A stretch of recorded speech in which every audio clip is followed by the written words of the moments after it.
Hello, hello, welcome! Welcome to GOJICEMBER! My name is Tom, and I'm pleased to share the most wonderful time of the year with the best kaiju fans. So wait, what exactly makes this time so wonderful?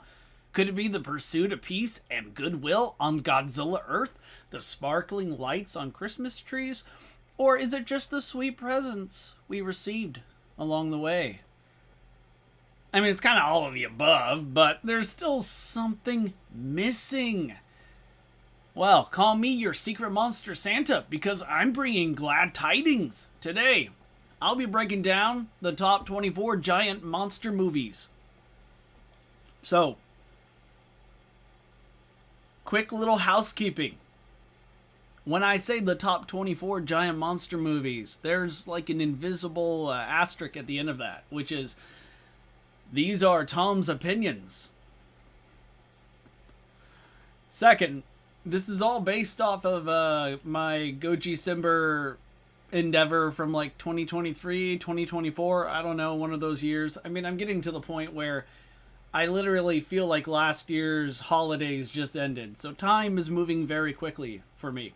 I'm a lot older than my handsome appearance might suggest. So this previous GOJICEMBER project ultimately ended in failure, due in part to the fact that I just made it more and more difficult for me to complete it. And over the years, every now and then I see someone leave a comment wondering if I'm going to try to resurrect it, bring it back. And I just decided the best way to do it is live streaming it. So I thought that would be the best approach. And finally, at long last, here we are. So throughout this entire stream, I'm just going to be going over, my top 24 picks, but I'm also going to be interacting with you all, and I hope everyone has been doing well. I say we get started. What do you guys think?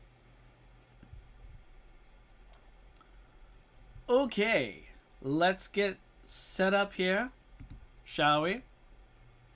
Oh my, who do we have here today? I got my friends Sean and Jean, or is it Jean? I forget. Is it Jean or Jean? I'm going with Jean for now. Anyway, my friends, it is good to see you. I hope the holidays have been treating you well. And of course, if anyone's watching, feel free to leave a comment in the chat. Feel free to ask questions. More importantly, I want to hear from you guys. Tell me if you happen to hear one of your favorites be invoked. Let me know and share what you think about it. Obviously, if you disagree, I'm like always open for that. I kind of welcome it because it makes things more interesting. Right now, we're gonna get going here in a sec, but just another little tidbit, I guess, just letting you guys know, I have a wild cat. She's been running in and out of the room. I'm a little hesitant to bring this up because now that I have, she likely will not run in now. She's been, while I was doing prep, before we got started here today, she was like literally right over here in front of Thor's hammer and Godzilla, just like meowing up a storm. Anyway, now that I've said it, she's not gonna come on in. So yeah, I'm sorry. I feel like I've just disappointed everyone because now my cute little cat will likely not be making an appearance. But if she does, then that's even better.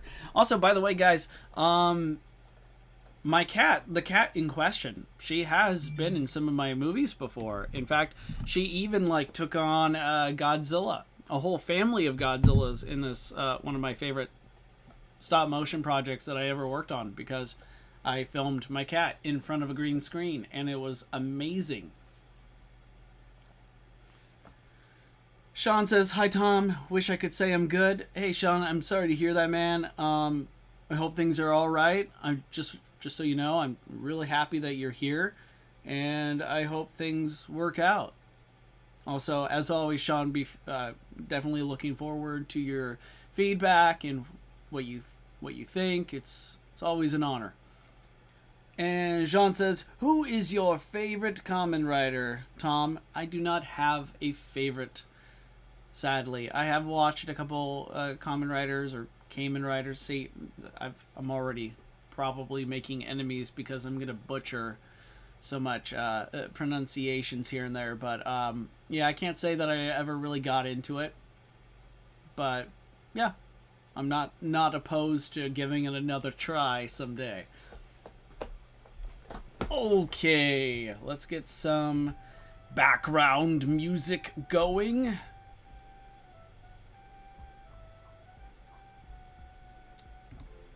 Okay, so before getting started, there are so many different ways you could support the channel. Obviously, just liking it, leaving a comment, subscribing, that does wonders. If you want to go even further, consider donating, becoming a member today. Either way, I'm happy that you're here. Let's get started. Alright, so my first pick is an unconventional take on the giant monster genre.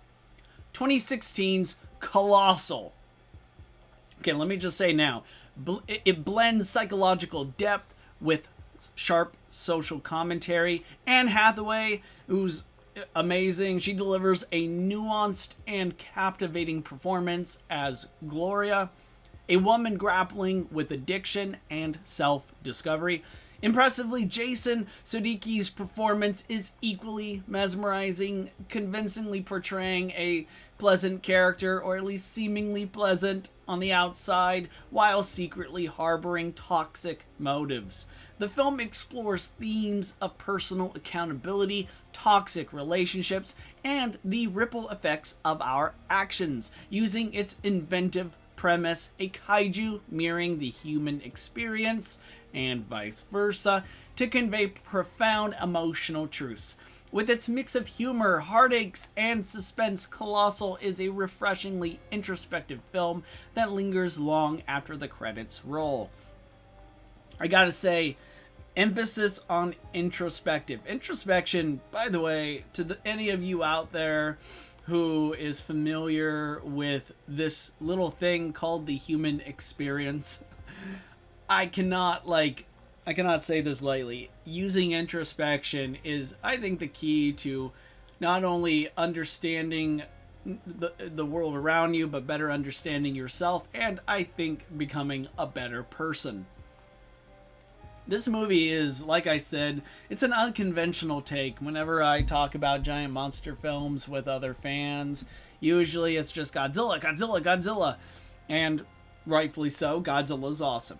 Obviously. I mean, we're going to see a lot of Godzilla in this list. But to me, Colossal is just one of those, like, extremely rare, unique films that genuinely, I think, like, if you're ever, like, okay, so going off script here a little bit, it's a really good film on how to spot narcissists, people who are trying to prey upon you, trying to use you, exploit you, and already that might be a huge, like, no, this movie's not for me. Like, I don't blame you if if you've had rather bad experiences, perhaps, you're not interested in giving this film a try. But to me, it really, like, it's got such a great story, and I can't recommend it enough. By the way, like, despite having this rather, like, grounded, like, indie style of filmmaking, it's got a decent budget, and the effects are phenomenal, and every scene that the kaiju is in is a scene stealer. So I can't recommend it enough. It really does do a really good job at humanizing its characters, and by the way, also trying to do what so many kaiju films fail at doing. I mean, a lot of us are all into monsters, rock'em sock'em fights, and with good reason, of course. I love that too, but this movie really does it emphasizes what it means to be human, and how that mirrors the kaiju side, and it's It's great. Sean says, I've never seen Colossal. I'll try to watch it. Sean, when you do, let me know what you think, man. It's a good one. I can't recommend it enough. Alright, so now we come to number 23, The Host.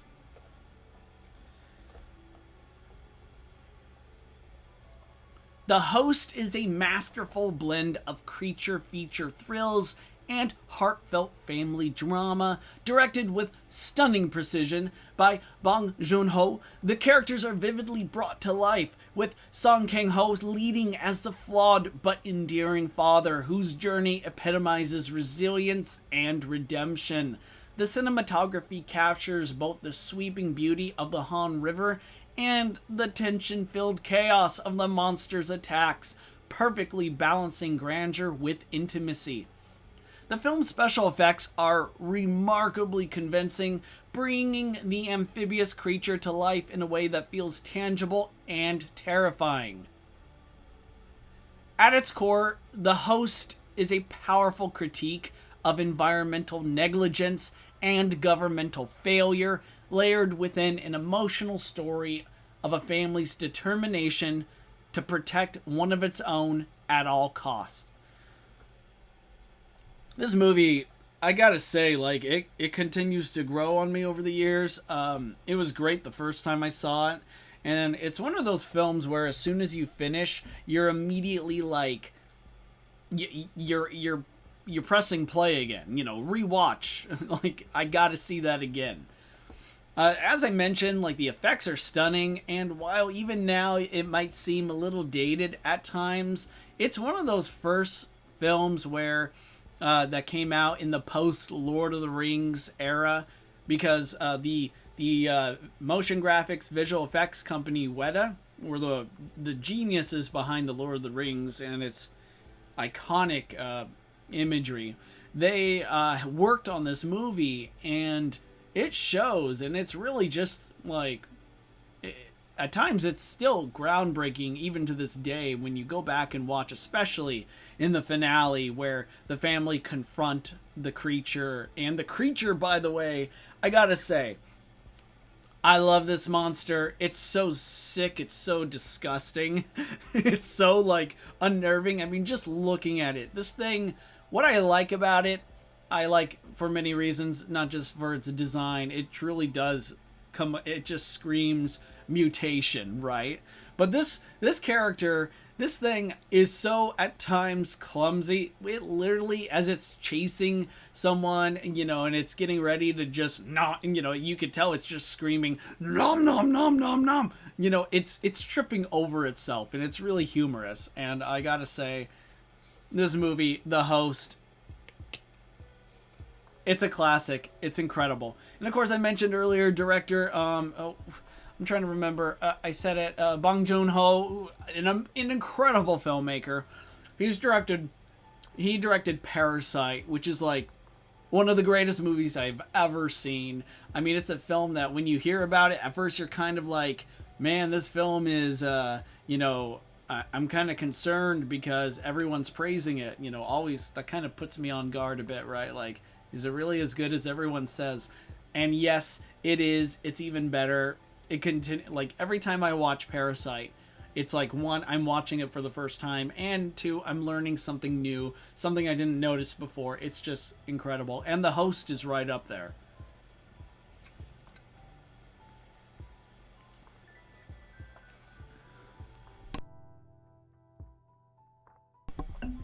So yeah, I think you guys should definitely give it a try if you haven't yet. Sean says, The Host, I've known about this movie for over a decade, but for some reason I never decided to watch it. The only reason I know about it is because of Cinemassacre. Yeah, Sean, I think it's one of those films where, you know, we're kind of, you know, being Godzilla fans, kaiju fans, we're very used to, like, monsters the size of, you know, the size of skyscrapers causing mass devastation, right?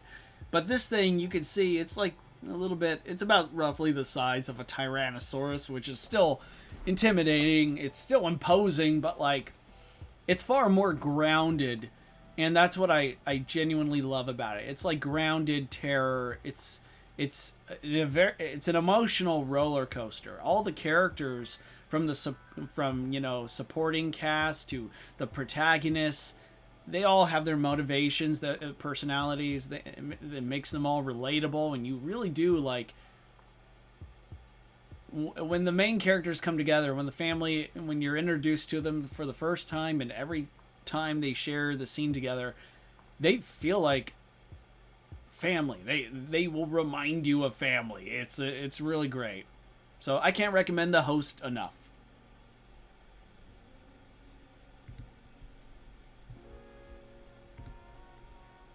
Number 22, 1988's The Blob. The Blob aged like fine gelatinous wine. This 1988 reimagining of the classic 1958 sci-fi horror it's as gory as it is exhilarating, brought to life with stunning practical effects. The amorphous titular character is a masterclass in practical filmmaking, oozing with grotesque realism as it consumes everything in its path, symbolizing unstoppable societal fears like environmental catastrophe and government corruption. The cast, led by Kevin Dillon and Shawnee Smith, brings depth to characters that could easily have been archetypes, making their survival journey both engaging and emotional.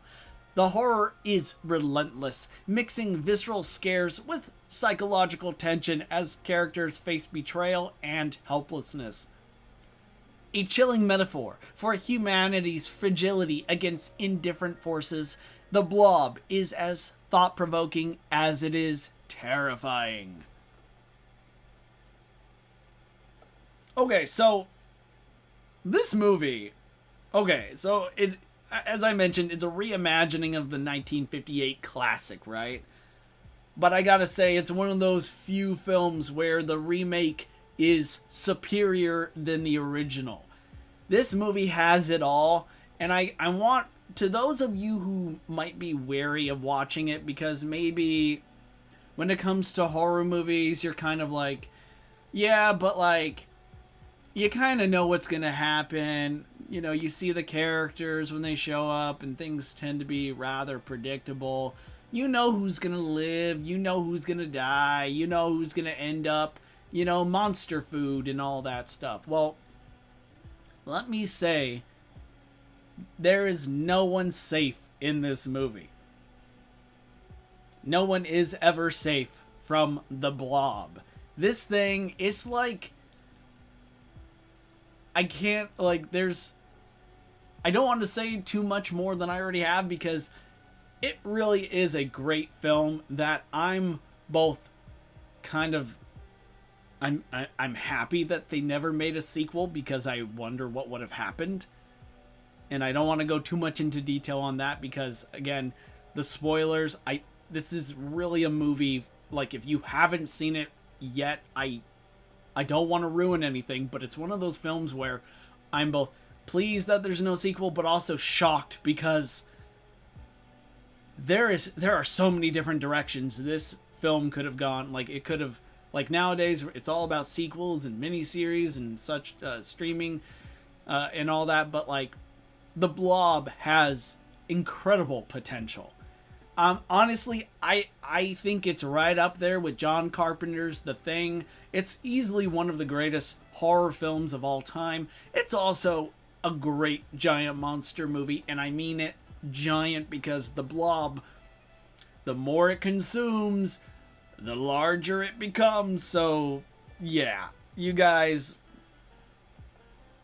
you gotta check it out. If you haven't yet, you totally have to see it.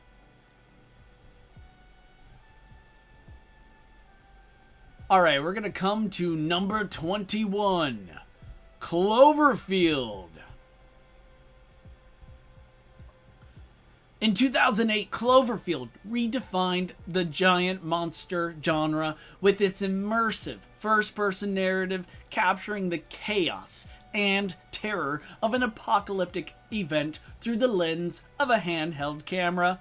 With its shaky, raw style, the film takes the audience directly into the heart of the disaster, making every moment feel immediate and personal.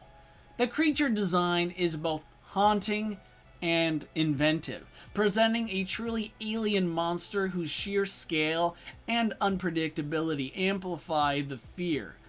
Thematically, the film delves into survival, loss, and the fragility of human connections amidst catastrophic events, adding emotional depth to the chaos.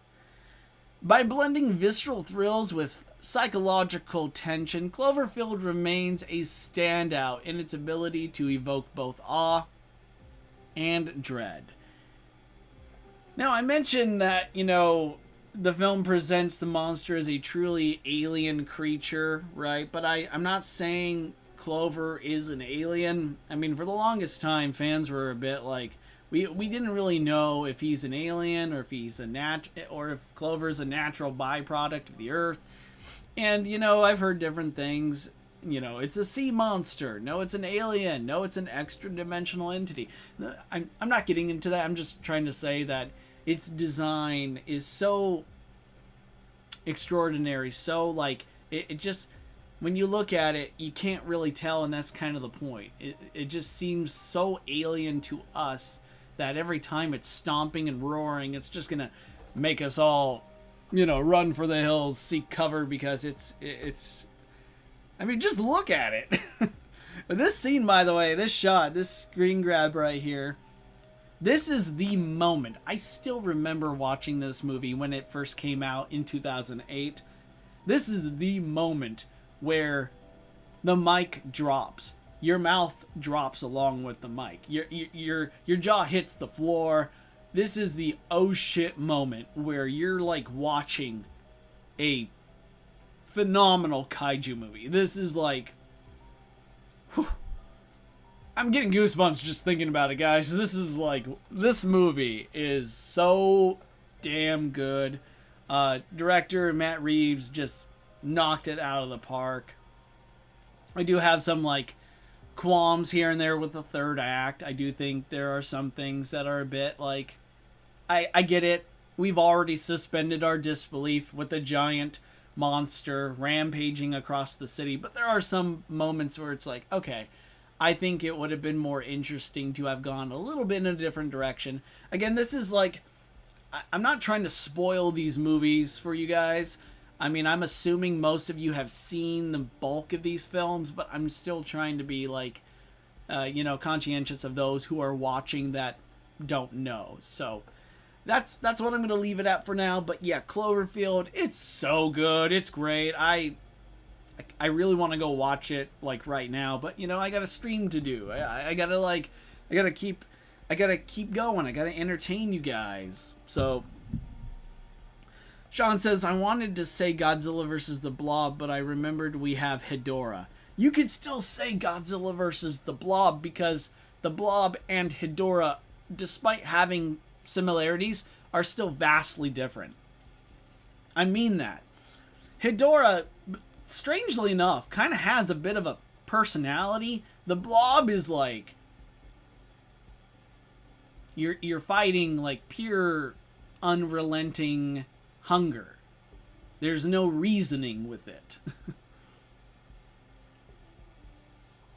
John says, I really liked Cloverfield, but one little nitpick, the size can be inconvenient. In most scenes, it's anywhere from 80 to 100 meters tall, but the last scene, it looks 20 to 50 meters tall. This is actually a sort of, unless the filmmakers themselves take this part very, they're super serious about it, they're stern and trying to be consistent. In almost every film, the kaiju changes their size. I mean, take legendary Godzilla from Godzilla 2014. We see him literally standing above the Golden Gate Bridge. This guy is only supposed to be under, I think, around 116 meters tall or 108 meters tall, like somehow, you know, around the 360 feet tall range. But like, obviously, if you're standing above the Golden Gate Bridge, you're way taller than that. It's you know, I get what you mean, and for me, like, sometimes I wish they would take things a little bit more, they would be more consistent, but like at the same time, the filmmaker's job is to tell a story, and sometimes you have to change the size of the beast in order for it to like do its job. In this case, in the case of Cloverfield, scare the crap out of us, because I didn't even touch upon the parasites or that whole subway sequence. That gave Blair Witch vibes. That's all I'll say. Let's keep going. All right, number 20, Gamera the Brave. See, it says there, right? It says right there. You might notice some of the banners I'm using. Sometimes they don't have the names of the films on. Others will. Just an FYI. I just went with what banners I thought looked the best. So Gamera the Brave is a heartfelt and visually striking entry in the kaiju genre, skillfully balancing youthful wonder with mature themes. The child actors, particularly Ryo Tomioka as protagonist Toru, delivered an authentic and endearing performance, grounding the fantastical story in genuine emotion. The special effects are a standout, blending traditional kaiju action with modern techniques to create dazzling battle sequences and a uniquely endearing depiction of Gamera. Then there's the kaiju villain Zedos, or Zedus. Sorry with the pronunciation. I think it's Zetus. Bears special mentioning for being a truly menacing foe. Seriously, this guy is just... he's sadistic, man. I'll talk about him more in just a second, but, you know, I'll just finish off. I'll close by saying that beneath this film's family-friendly surface, the film explores weighty concepts like sacrifice, legacy, and the resilience of hope in the face of despair. Gamera the Brave is both a touching coming-of-age tale and a triumphant love letter to the enduring spirit of the friend of all children. Kaiju Productions 54, welcome. You're just in time. Okay, so this movie, I gotta say, this movie is one of my favorites. I have talked about it off and on for years. I've always praised this movie. And I gotta say, like, from, like, it's how do I say this? Again, I'm trying not to spoil, but its opening just pulls you in right from the start. I mean, we see some, like, a flashback of sorts from, you know, the 1970s with Gamera fighting the Gauss, and it ends with, I know I said no spoilers, but again, this happens at the very start. Gamera sacrificing himself to take out the Gauss, which it kicks off the entire story. And when I mentioned earlier about how, like, its themes are, it might seem like this is a kiddie made for a family film. It's not. It's very mature. It doesn't denigrate its audience. It pretty much, it trusts that not only are you coming in to have a, you know, to enjoy yourself, you know, have a good film experience, but also it doesn't, like, it knows its audience is a mature audience, right? It knows its viewers are not, you know, immature. They're not, you know, stupid. It doesn't underestimate you. That's one thing that I feel like gets a little bit lost in the weeds, you know, whenever it comes to movies. Like, there are some films that genuinely feels like it needs to, like, hold your hand and walk you through the entire time. Whereas this movie, it trusts you and it respects your time. And there are, I mean, this is by no means a background film right? Like if you watch it, you should definitely give it your all.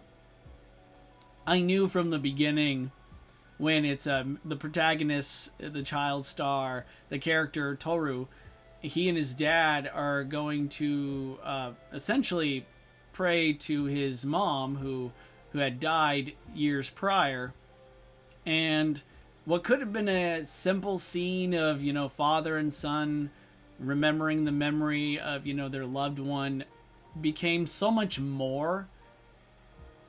To me, it was one of those things where Toru himself reflected on it, wondering, like, can she even hear me? Like, she's gone. Like, what's the point of this? And to hear, like, a child say these things, by no means is it a sort of, like, I'm not, you know, insulting the child. I'm not trying to, like, I'm not huffing and puffing. I'm not upset about that.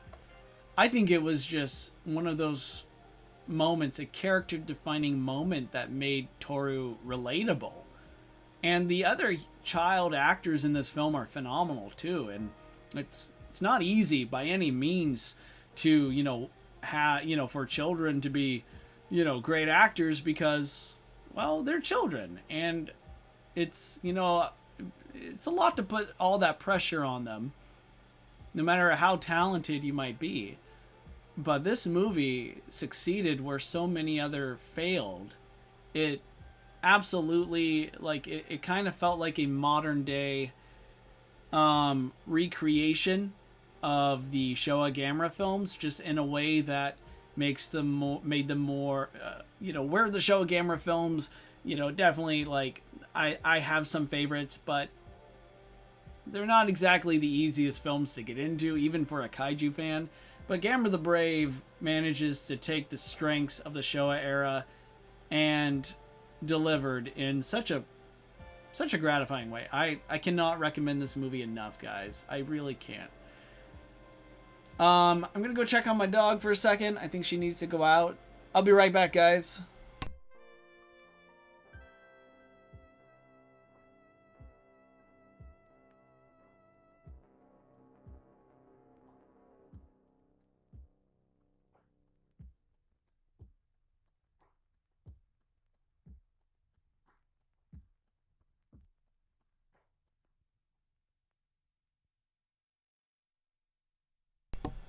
Nah, my dog's fine. She's just snoring. I love dogs. She's such a cutie.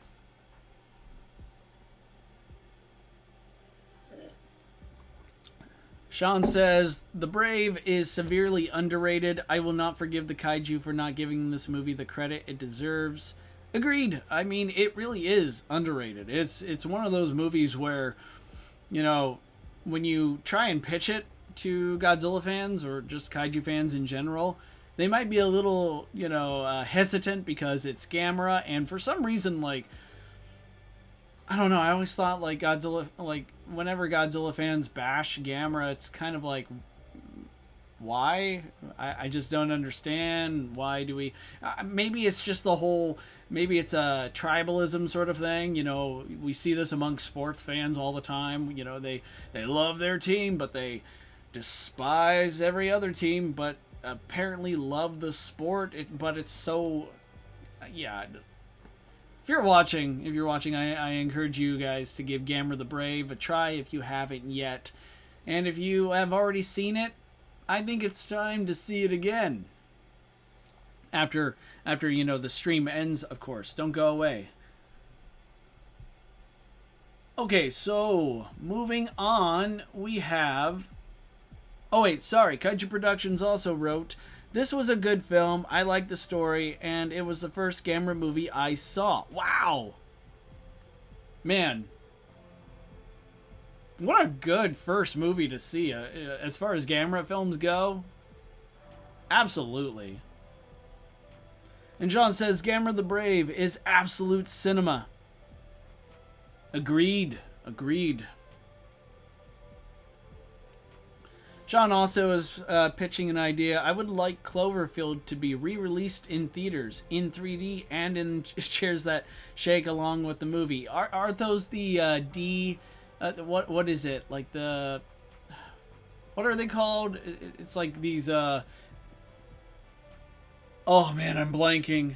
But yeah, there are these theaters where the chairs actually shake and it'll spray air or water at you, and like, actually I think Sean might be on to something, but of course the theater I went to see for that was a film called the Godzilla X Kong the New Empire movie.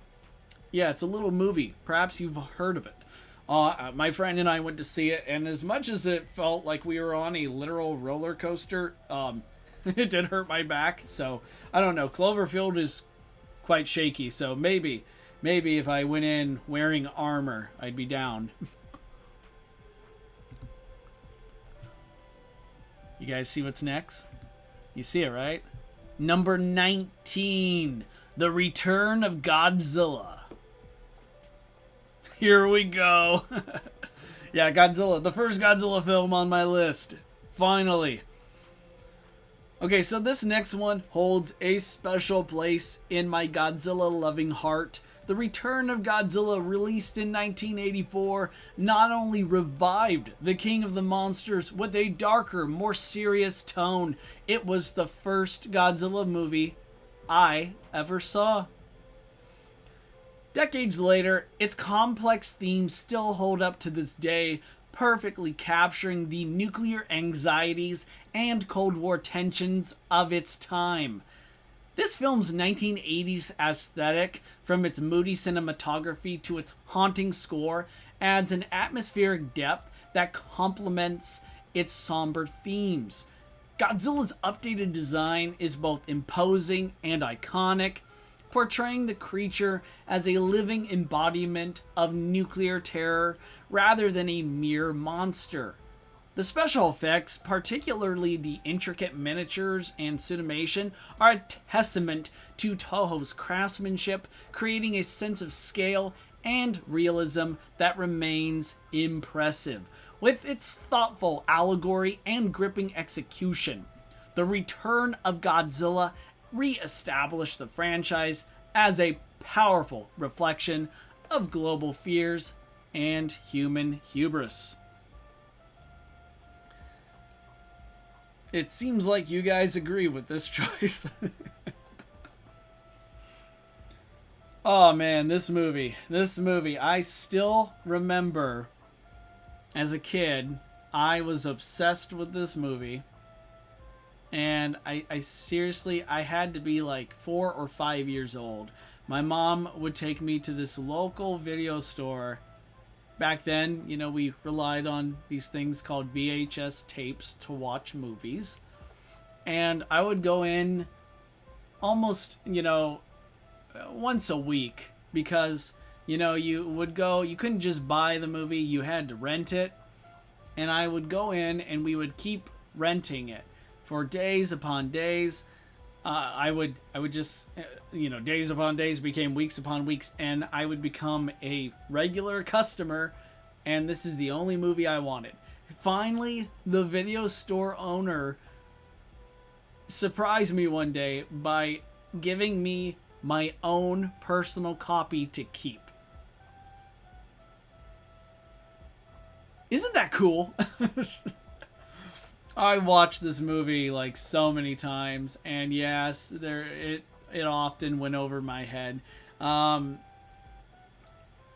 It really does have some terrifying moments. I mean, the entire sequence of when the protagonist, I can't remember his name, he's on board the ship that went missing, right? And you know, over time this search turns into just pure and utter dread, because there's like all the crew are dead, and they have all been, at this point, something terrible killed them, and it's terrifying. And I don't know how I watched this and still slept at night as a kid. I really don't. But anyway, maybe I just, all I remember was Godzilla. Godzilla's really cool. And this movie has so many, like, just terrific moments. I didn't talk about it much, but let me just take a moment and just say this movie's soundtrack slaps. I mean, I know Akira Ifukube's Godzilla themes are just incredible. Obviously, it's part of the character. It's part of Godzilla. But this movie is so unique because it really is its own sort of, like, it's its own thing. And the themes, the soundtrack, that lives rent-free in my head.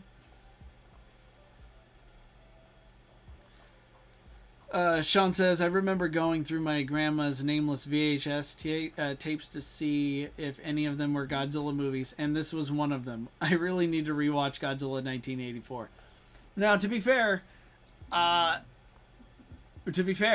when I say this is my first movie, I meant the Americanized version, Godzilla 1985, which, even though, like, yeah, it's for the most part the same movie, there are some key differences, but overall, I think it's okay to say the Return of Godzilla if you saw it after seeing Godzilla 1985, for the most part they're the same. But wow, this movie does take me back. I really do like it. There's so many great things about it, and again, it's that cool 1980s aesthetic. I just love the movies that were made during this time period. I already mentioned the Blob earlier, and there's another Godzilla movie that came out during the 80s. We'll get to it eventually, but for now, The Return of Godzilla is number 19 on my top 24 giant monster film list. Would you like to see what's number 18? I mean, you guys have all been patient, waiting for Godzilla to appear on this list. So how about another 2019's Godzilla, King of the Monsters.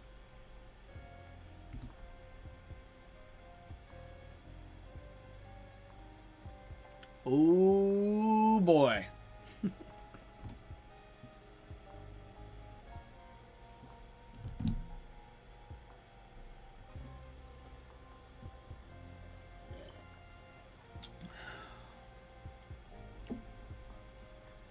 Godzilla, King of the Monsters expands the monsterverse with breathtaking spectacle and a richly layered exploration of humanity's relationship with nature. The film's kaiju are not just massive forces of destruction, but fully realized characters, with Godzilla exuding regal power, Ghidorah embodying chaos, Mothra radiating ethereal grace, and Rodan stealing the show with with an unforgettable pulse-pounding sequence. Those that know. Their interactions are rendered with stunning visual effects and palpable personality, making each battle a captivating display of raw emotion and primal might. Beneath the action, the film delves into morally gray themes, using its colossal creatures as allegories for nuclear weapons, climate change, and humanity's struggle to coexist in Godzilla's world. Bold, ambitious, and visually mesmerizing, Godzilla King of the Monsters solidifies the Monsterverse as a cinematic universe brimming with depth and potential.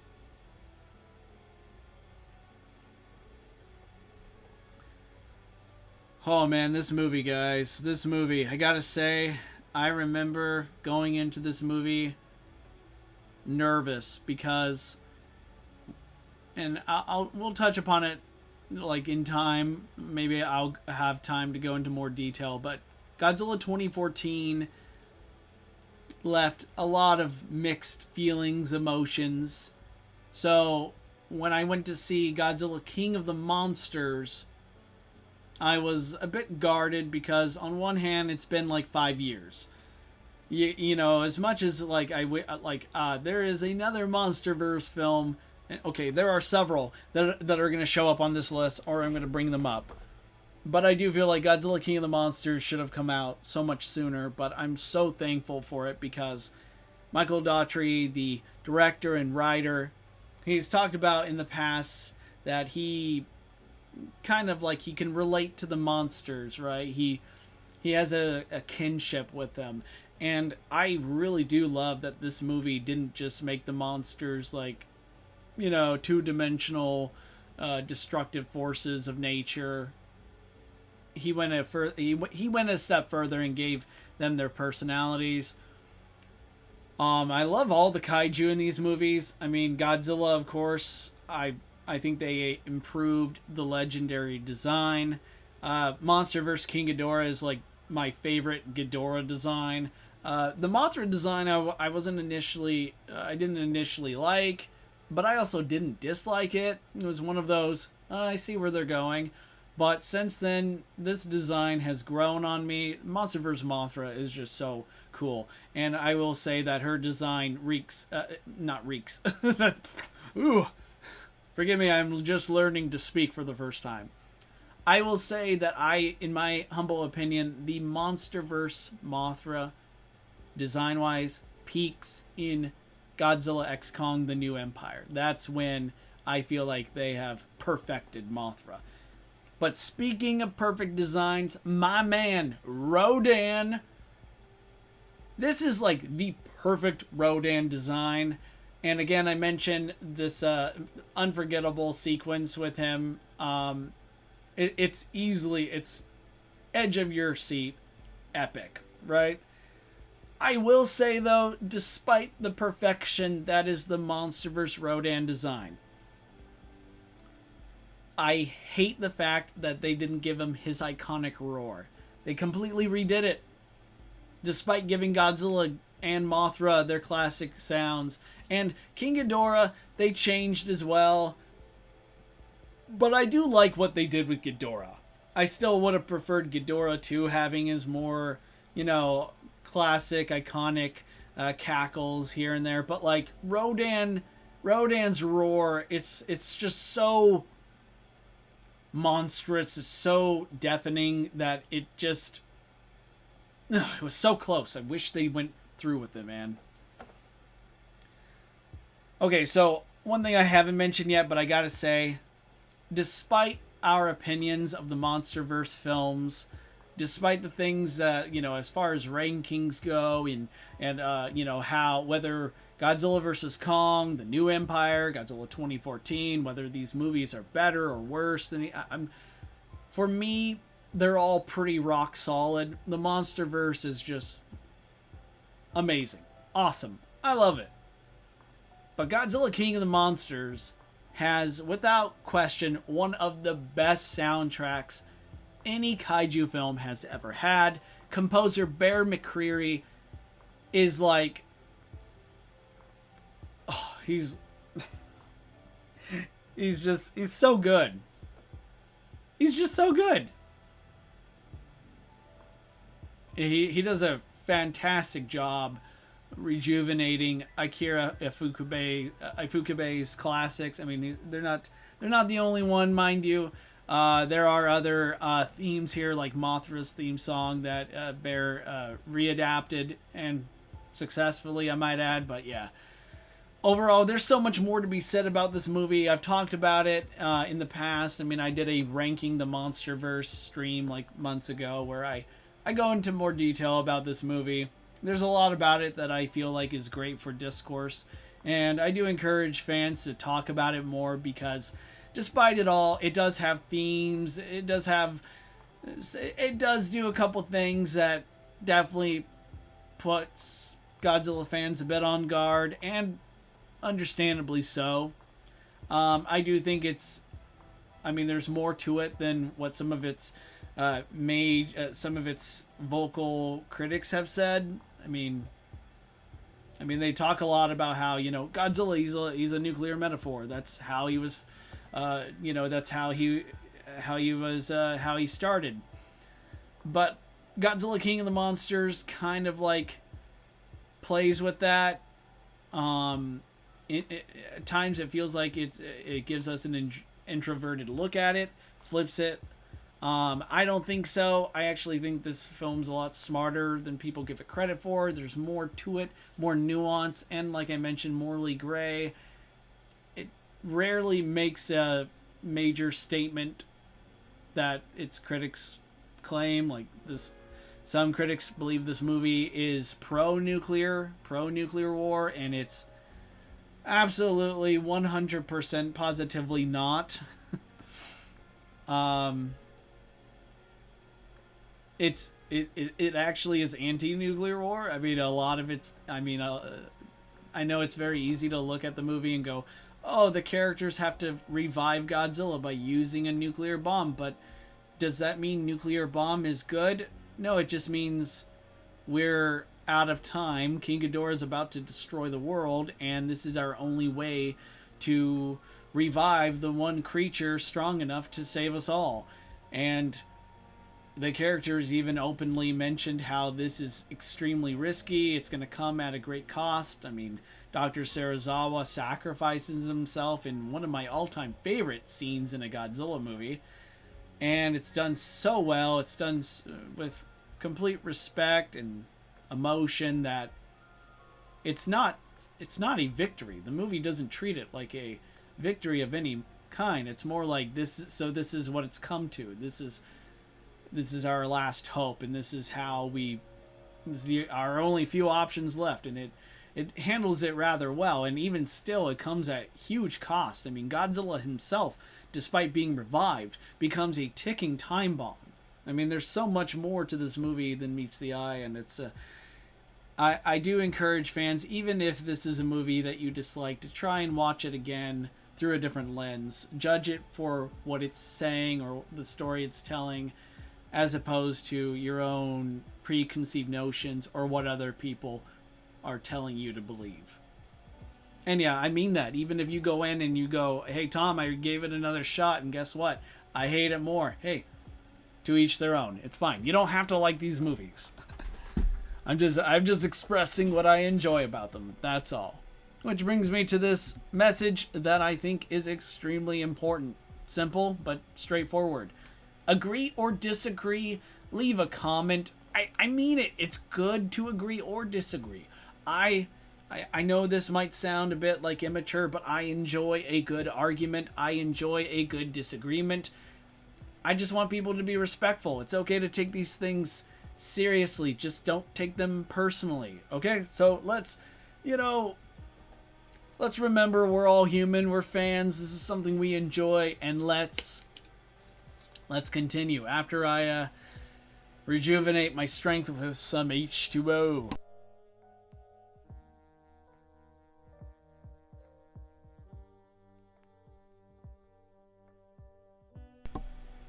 All right.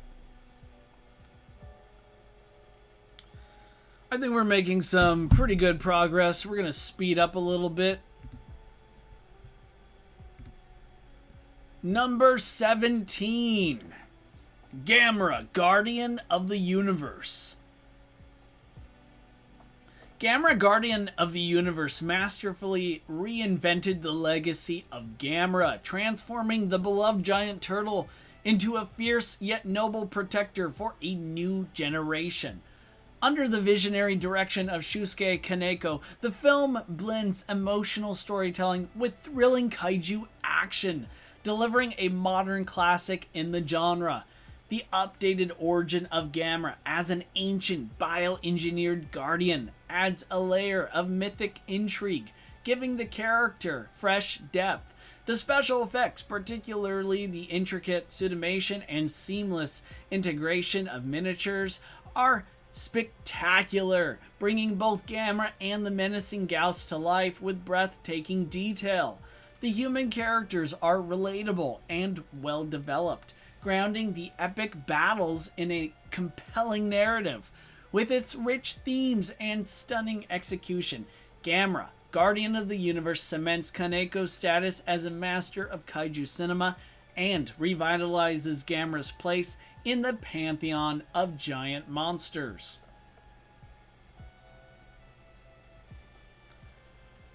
Oh boy, this movie, I'll never forget seeing this for the first time, because when I first watched it, I had already seen the show of Gamera films, and some of those movies are amazing. Gamera versus Baragon is one of them. I will say right off, upon invoking Gamera versus Baragon, it's not on this list. Perhaps it should be, but that is a pretty good movie.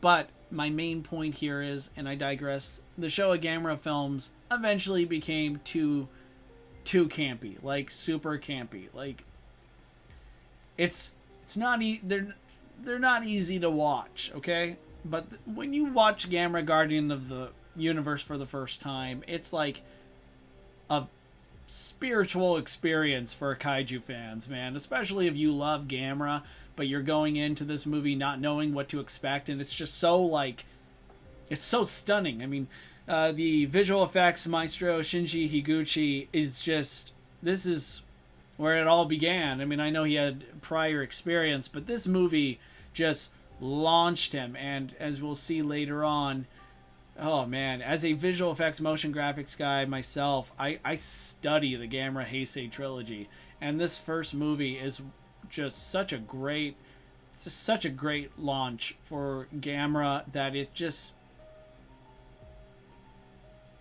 man, I'm still shocked, absolutely shocked that we still haven't seen more Gamera. I know Gamera Rebirth came out, but like, and we talked about Gamera the Brave, but like, Gamera, man, I love this character so much. I love Gamera so much, and it breaks my giant turtle loving heart that our boy is still not getting the respect he deserves, okay?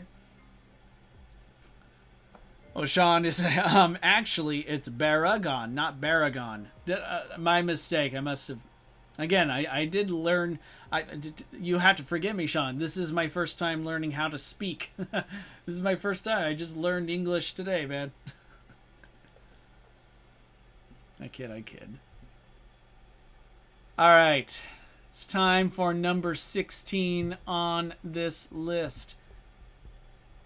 2005's King Kong.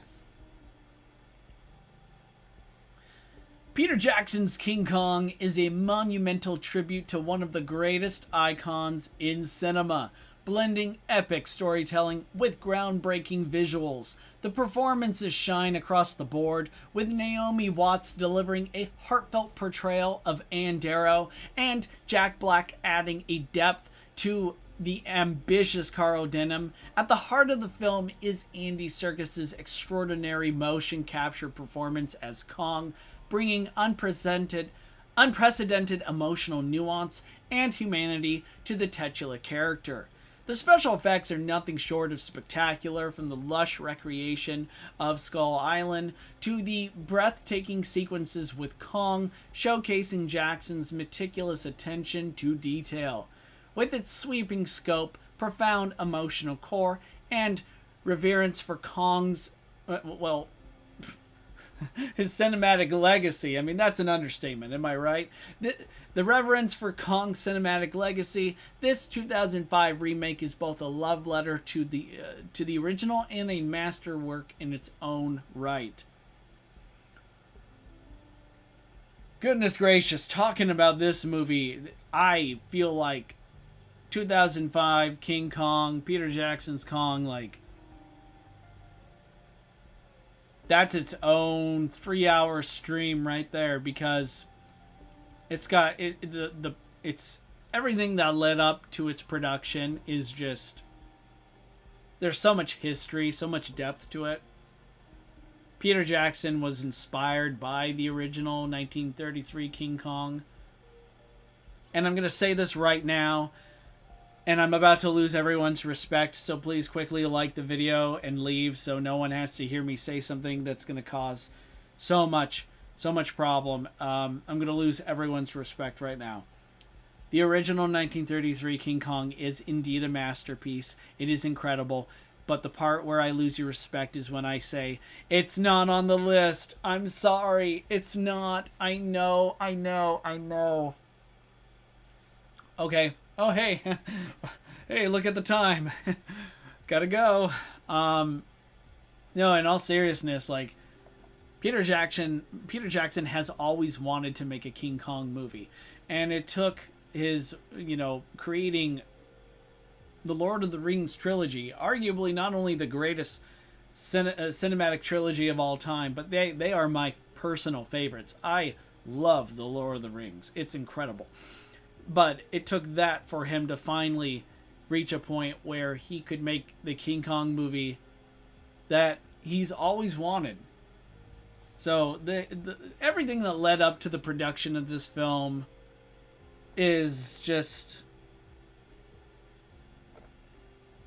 I mean, it's its own. I mean, I think they should make a documentary. Maybe they did. Maybe there's some like behind the scenes stuff that's somewhere out there.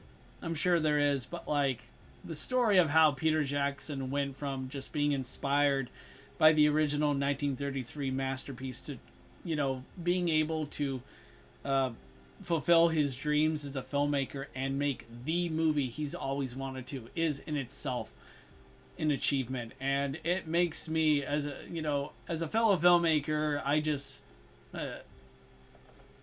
I'm truly moved by it all. And anyway, like, who can forget King Kong taking on not one, not two, but three V-Rexes? That whole sequence is just, oh, it's so good. Kaiju Productions 54 says, how could you? I know. Y'all can unsubscribe. I'm not going to even fight it. I understand. Yep, Gojira, you're correct here, buddy. 1933 King Kong is good. I agree. I know. Well, look at the time. It's time to continue with the stream. Let's continue GOJICEMBER with number 15. Oh boy. Sean's grabbing the pitchforks. We gotta move. Oh, look at that. A distraction. Number 15, Invasion of Astro Monster. Also known as Godzilla vs. Monster Zero. Invasion of Astro Monster is a dazzling blend of science fiction and kaiju action that solidifies its place as a standout entry in the Godzilla franchise. The film's imaginative plot, featuring an interstellar alliance turned sinister and the iconic extraterrestrial Exilians, expands the Godzilla universe with thrilling sci-fi elements. The special effects, from the detailed miniatures of alien technology to the vibrant kaiju battles on Earth and Planet X, exemplify Toho's ingenuity and craftsmanship. And let's not just forget the fact that, Godzilla alongside Rodan and King Ghidorah delivers epic moments, including the now famous Godzilla dance, which adds charm without detracting from the drama. Balancing spectacle with innovative storytelling, Invasion of Astro Monster is a beloved classic that highlights the franchise's ability to evolve while staying true to its roots. Guys, I grew up watching this movie. I mean, I swear, my entire, childhood was, built around watching Godzilla and Rodan teaming up against King Ghidorah, and man, this movie brings so many good memories. I love this movie. I cherish it. Already there's so much I want to talk about it with it, but I'm kind of like, oh man, if I do that, I don't know if we're ever going to finish. I don't know if we're going to finish GOJICEMBER.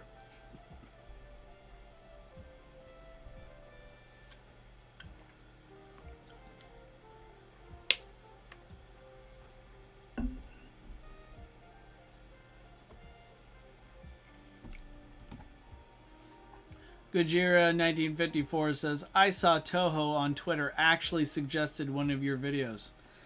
I don't believe you. No. No, that can't be. I mean, if that's for real, then that's pretty exciting, and I'm touched. But I don't believe you. Don't give me hope. All right. I'm sorry. I know Invasion of Astro Monster. I really this movie is so good. I mean, I talked about the miniatures. I mean, not just the alien tech, but like just when Godzilla and Rodan and King Ghidorah are terrorizing Earth, just the miniaturized sets of, you know, the buildings being demolished, and oh, it's just so good. I mean, Eiji Tsuburaya is just one of the greatest, like, just filmmakers of all time. I heart this movie so much. I mean, the whole story of Eiji Tsuburaya as not only a, you know, visual effects masterpiece, just this man, like, from being a special effects director to pioneering the Godzilla franchise as we know it, like, just everything. And I feel like this movie is just one of the best examples, testaments of his work, of his legacy. That's just my opinion, though. But, you know, hey, the list is one big. The list is just it's just one big opinion after another, anyway. What can we say? All right, guys, I think it's time. We're gonna move on to our next one.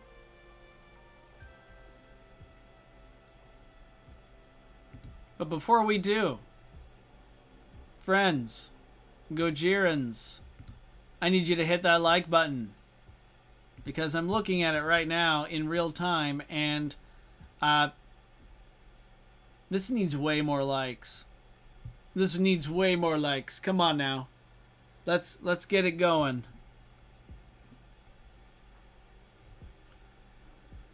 Oh great, now I sound desperate. Let's moving on. Number 14, Mothra versus Godzilla. Mothra vs. Godzilla was released in 1964, and it is a landmark entry in the Godzilla series, blending thrilling kaiju action with rich allegorical storytelling. The film explores themes of corporate greed and environmental destruction, using the battle between Godzilla and Mothra as a metaphor for humanity's exploitation of nature. Both monsters are portrayed with striking personality, Godzilla as a menacing force of destruction, and Mothra as a compassionate guardian, symbolizing the resilience of the natural world. The special effects are outstanding for their time, with intricate miniatures, dynamic battle sequences, and the ethereal beauty of Mothra's design standing out. Without question, one of my all-time favorite scenes from the giant monster genre is when the human characters go to Mothra pleading for help after refusing to help her. Embodying the better angel of our nature, Mothra accepts, teaching a profound lesson on forgiveness and humility. A cornerstone of the franchise, Mothra vs. Godzilla exemplifies the series' ability to deliver spectacle while tackling meaningful social commentary, securing its place as one of the greatest kaiju films ever made. For many, this could very well be your number one pick, and I think it absolutely 100% belongs in the top 3, top 5 Godzilla movies, but I'm doing more than just Godzilla films, and I do have a few caveats with this movie, but it's kind of neither here nor there. I will just say that what I like about this movie is from an early age, it taught me a very important lesson in economics 101, and even though I'm not going to turn this into one big political stream, I will say, as much as, even though I don't want to do away with capitalism, I will say it's important that we don't let capitalism run amok and eat the petri dish that is our way of life. And this movie really does a good job about how, like, here is ways in which society can thrive versus not letting the greedy crony capitalists not only run away with everything, buy everything, and exploit everyone and everything, much to the detriment of not only the climate, not only the environment, but, you know, the worker, the working class. So it's kind of like this. Yeah, capitalism, it's neither good nor evil, but when used, I'd say efficiently, it can really help lead to innovation, exploration, but you also want to keep an eye on it. You want to keep regulations intact. You want to regulate it so it doesn't turn into a monster and eat everything.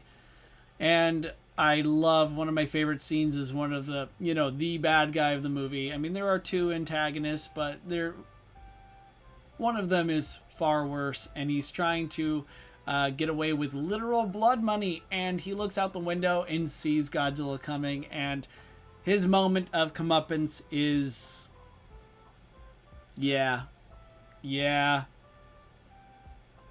he had it coming. That's all I'm gonna say.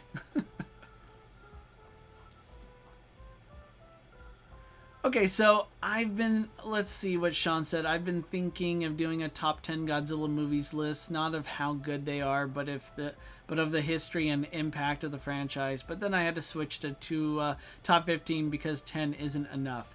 That may be true, but I do think maybe you should stick to the 10 because it will help you refine and stay. I think it might help refine what you have in mind, Sean. I'm just saying this from experience. I understand I have a top 24 list going on right now, but it's so much better if you're trying to get started or you're having a hard time. Usually when you decrease the amount of choices you have, it becomes more of a quality over quantity situation. And once you get that writer's block out of the way, it can really I think it can really pave the way towards not only leading to the project itself becoming, you know, not only completing it, but it can also help you in ways that you wouldn't ordinarily expect, because you don't want to you want to not only keep things, you don't want it to be too long, too overdone. Like, you don't want to just stuff it full of information after information. You still want some good pacing to it. And, well, anyway, that's my 2 cents. Let me know, Sean, when you do, you know, if you end up making that. I'd be very interested in reading it. Kaiju Production says, this is a good one. Not as good as King Kong vs. Godzilla 1962, in my opinion. Yeah, to each their own. I mean, the original King Kong vs. Godzilla is it's a good film. It really, I feel like a lot of fans underestimate it, and a lot of that film's political messaging, social commentary kind of falls on deaf ears, but that movie is pretty good. I do like Mothra vs. Godzilla more, but I mean, they're both, I mean, they you can literally watch them back to back, not only in chronological order, but just in terms of watching two really good entries in the kaiju genre. Absolutely. All right, let us get started on our next one. Number 13. I'm excited for this one, guys. Here we go. Ultraman the Next.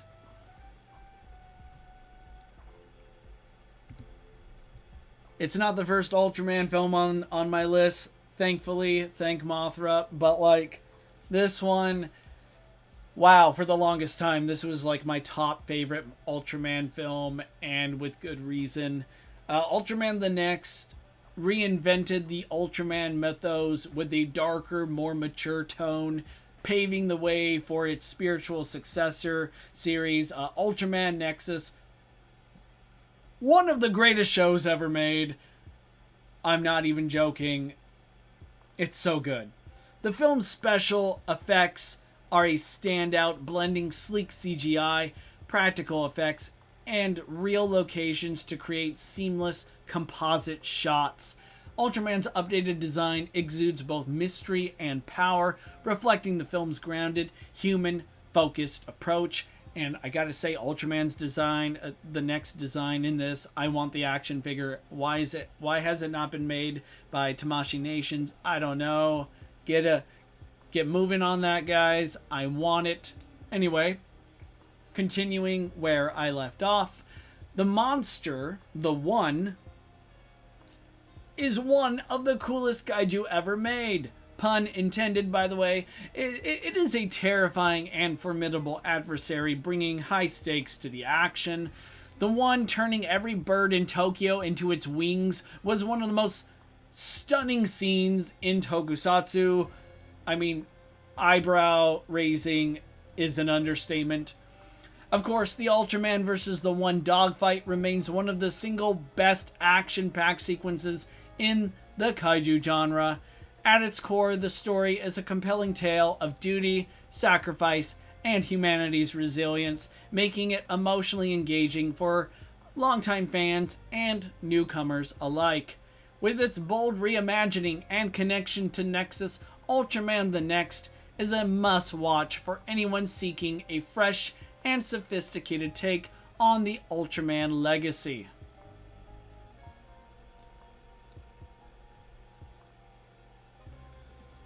Oh boy.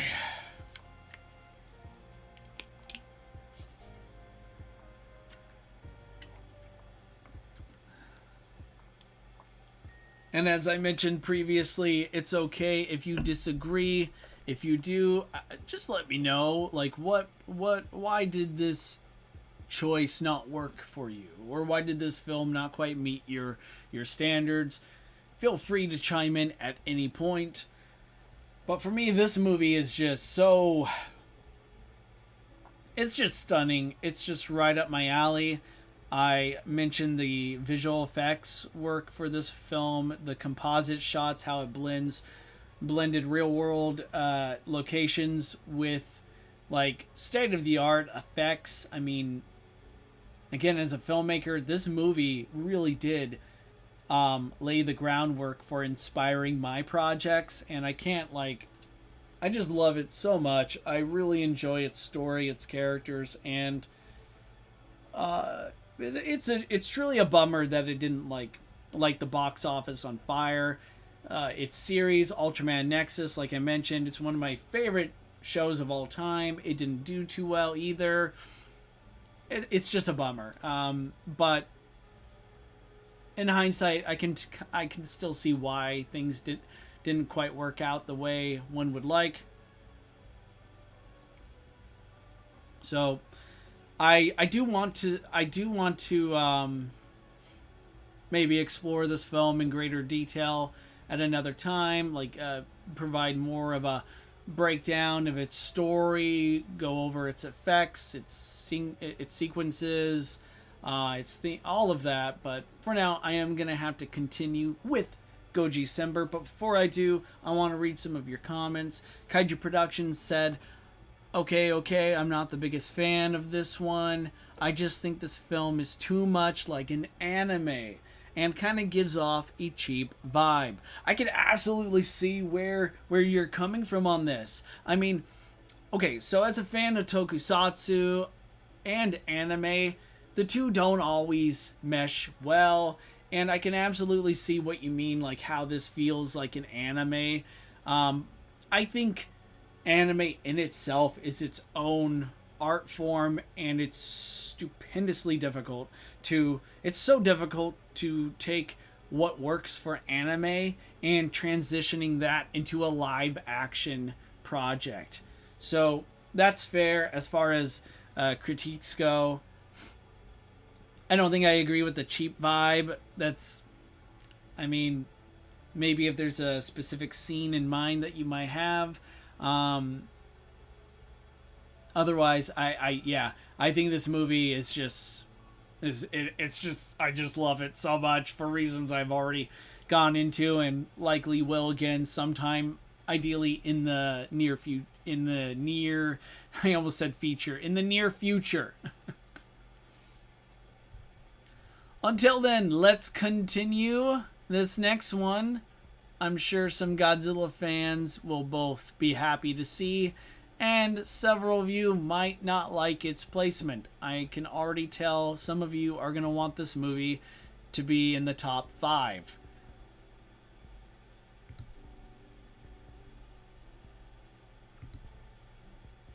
Number 12.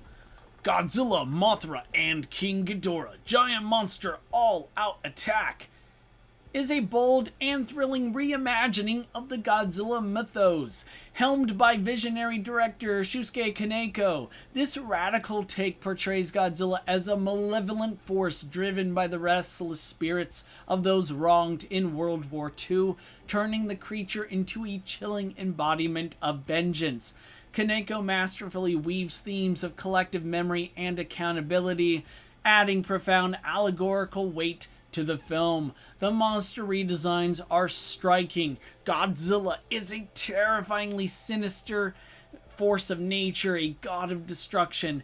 King Ghidorah is reimagined as a heroic protector, and Mothra retains her ethereal grace, all brought to life with stunning special effects that blend practical techniques and CGI seamlessly. The story is gripping, balancing epic kaiju battles with human drama, making it one of the most thought-provoking and visually impressive entries in the franchise.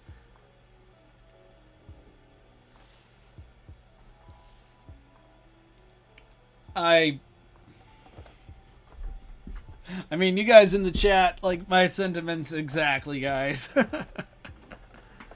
I gotta say, this movie, I'm remembering, real quick, I don't want to spend too much time on this because, again, I can't stream all day, regrettably, but for this movie, I'm going to make an exception. So, I first, as a Godzilla fan, for the longest time, you kind of live in your own little world when you're younger, and you really don't, like, as a kid, not many other kids, let alone adults, liked Godzilla that much, especially in my neck of the woods. So eventually when I got older, when I was around 13 is when I discovered this little thing called the internet. And that introduced me to a whole online community of fellow Godzilla fans. And I remember the first major Godzilla website was called Monster Zero. And it was mainly a Godzilla news website, and one of the main who is still active to this day. There's this man named Robert Englund. He worked for Fangoria.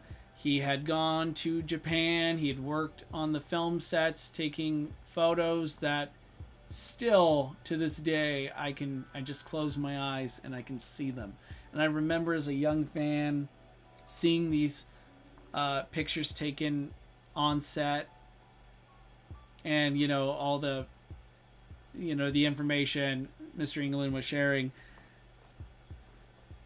I remember so much coverage of this movie, of GMK, before finally seeing it, and it's one of the, if I had to make a list of the top 10 movies that I was most excited for, and I'm not even talking about the quality of the movie, whether or not I liked it, did it live up to expectations. Spoiler alert, it absolutely did.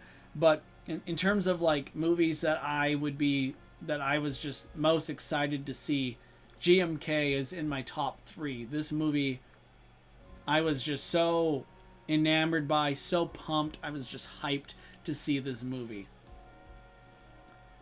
And,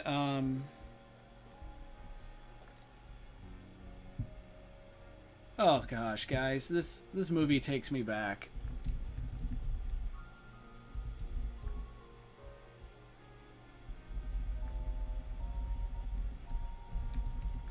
I said Robert Englund earlier. I apologize. I meant Norman England.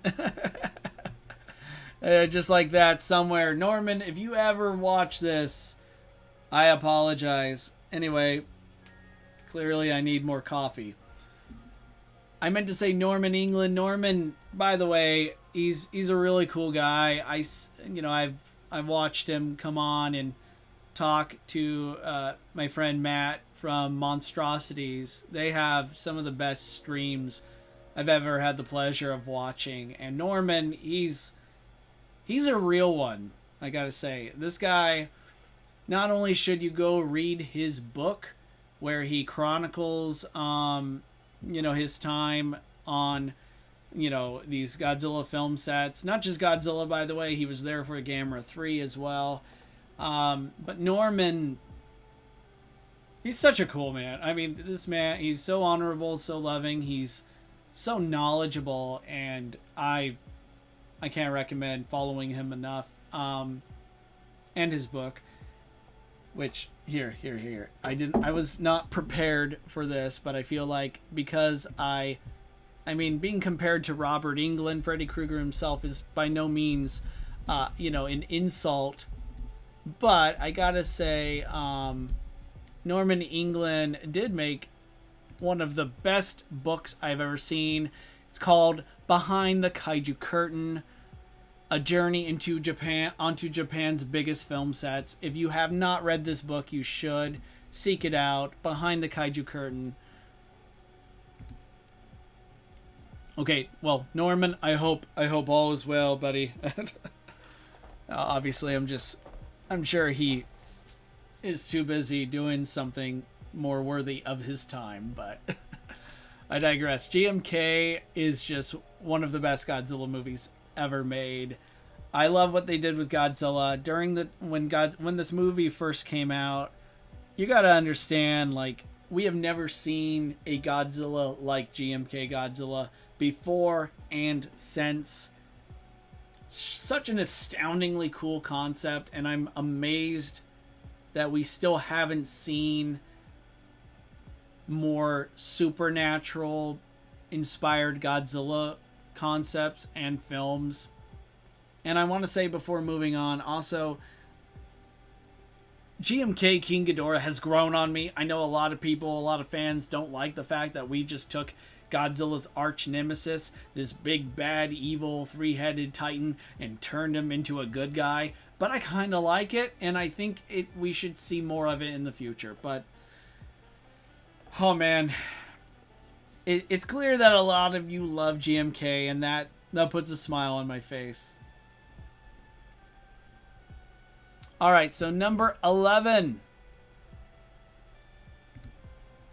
Let's talk about 1989's Godzilla vs. BIOLLANTE, shall we?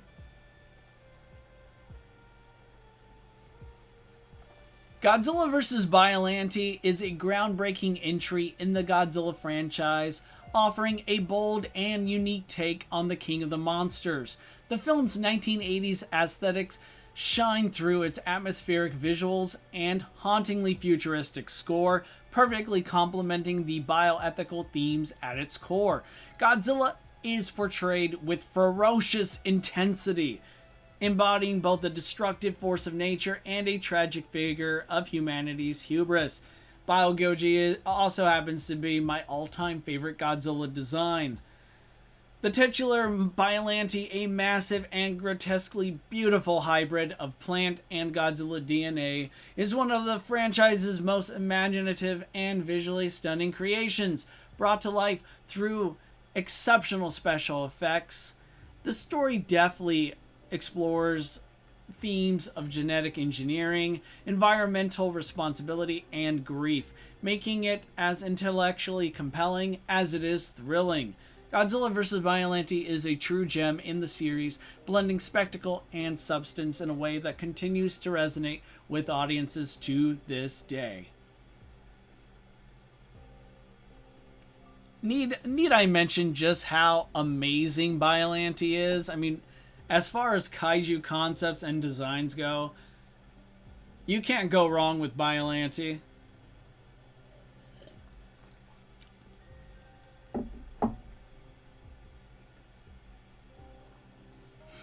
I'm not gonna... I mean, time I'm beginning... I no longer have much of a luxury for, but you know what? I'm passionate. I love these movies, and I'm gonna share something with y'all. So, Godzilla vs. BIOLLANTE is, you know, it's one of my favorites. I have so many great memories growing up watching this. I mean, Godzilla's final battle with BIOLLANTE, stuff of legends. Godzilla rising on a Mount Mihara is one of my all-time favorite Godzilla scenes. What an entrance, too, mind you. But, like, one thing about this movie that you might not know, and I have a very personal story to share. Years ago, in, I think it was the summer of 2019, I was watching Godzilla vs. BIOLLANTE in my living room, and my wife, I could hear her footsteps coming from behind, and she stopped, and she was just standing there waiting for my attention. And granted, it's really hard to get my attention because sometimes my mind, it's all over the place. And it's even worse when, you know, I'm watching a Godzilla movie. I mean, but it's truly a testament to her power and patience that I stopped, and as Godzilla and BIOLLANTE were fighting to the death on my TV screen, I turned to face her, and it's there she shared the news that she was pregnant, that we were having a kid, that I was going to become a daddy. So it's just so funny to hear, like, the best news of your life while listening to the sounds of Godzilla and BIOLLANTE in the background. Oh man. Alright, so before we move on, some questions here. Gojira JK 1954 asks, will you do videos on Starship Godzilla comics? I really, really want to. I've been following it. I've been reading them. They're as far as the new Kaisei Godzilla comics go, Starship Godzilla is really good. I just have a very, let's just say, strenuous schedule. I'm just like I've been talking about or whining about throughout the stream. Time is a luxury that I can hardly afford at this time. And I apologize for that. It's a series that I want to explore more, and I do intend on doing some much needed breakdown videos for Starship Godzilla. It's just that I have to choose my time very wisely. Sadly, doing this is not a full-time gig. It's not even a part-time gig, so I have to be very precise. I have to schedule accordingly. But make no mistake, it will happen. Godzilla 2005 Y9C says, who wins? Or he's asking who wins, Godzilla versus Gamera. That depends on which Godzilla and Gamera, my friend. The answer will most likely be Godzilla. I love Gamera. I think he's far more powerful than he's given credit, but, you know, it's Godzilla, so what can I say?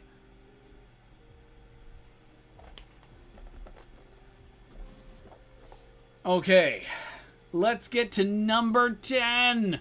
We finally made it to number 10 on my list. And guys, GOJICEMBER again. It's been a long time coming.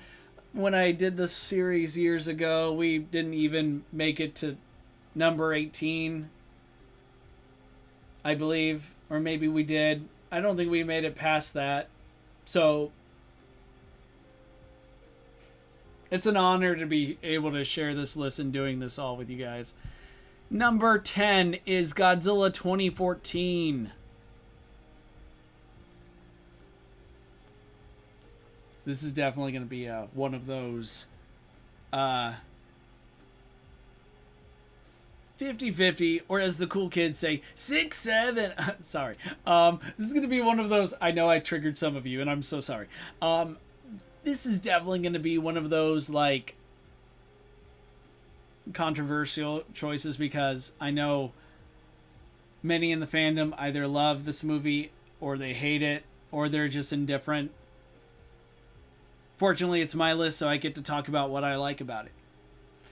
Gareth Edwards' Godzilla 2014 revitalized the iconic kaiju with a fresh and awe-inspiring vision, serving as the epic starting point for the MonsterVerse. Edwards' masterful direction balances grounded human perspectives with the sheer scale and majesty of the monsters, creating a sense of wonder and dread.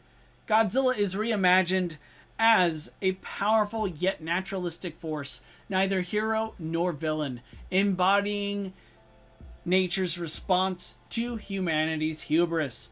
The special effects are breathtaking, with Godzilla's design radiating grandeur and the Mutos presenting a terrifyingly modern kaiju threat. The story skillfully weaves themes of ecological balance, nuclear fear, and humans' vulnerability, elevating the film beyond its blockbuster trappings. With its careful world building and thematic depth, Godzilla 2014 not only stands as a spectacular reintroduction to the King of the Monsters, but also lays the foundation for a cinematic universe full of potential. As I previously stated, I did a Godzilla ranking the MonsterVerse stream, and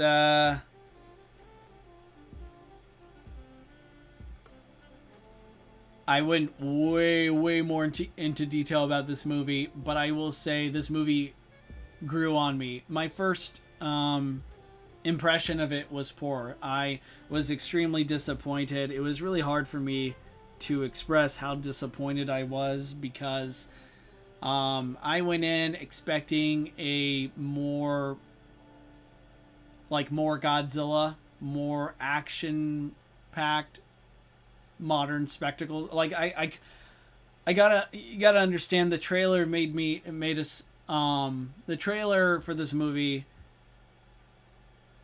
I don't think was a good trailer. It didn't really do its job at explaining, just giving us an idea of what this film is, what it truly is. It made it seem like this was going to be more of a Godzilla versus the Mutos, or Godzilla is the bad guy kind of film, and it really wasn't. This movie was far different than what the trailers would have you believe. I'm not going to stay too much on this movie talking about it, because I've talked about it a lot more in other streams in a greater detail, but I'm going to leave it with this. I think this movie, when you give it another shot like I did, when you see it for the movie it is and the story it's telling, as opposed to what you wanted it to be, I think it might surprise you. And I'm humbled by the fact that this is one of those movies that really helped me, not only as a filmmaker, but a moviegoer, a fan of cinema, an admirer of it, to, it's better to judge a film based on its own merits rather than our own presuppositions, rather than what we want something to be. By the way, the score by composer Alexander Desplat is phenomenal. It's still one of my personal favorites. I mean, I understand Bear McCreary in Godzilla King of the Monsters just stole the show, rightfully so, but Alexander Desplat's Godzilla 2014 original soundtrack is just, it's really good. It's so good.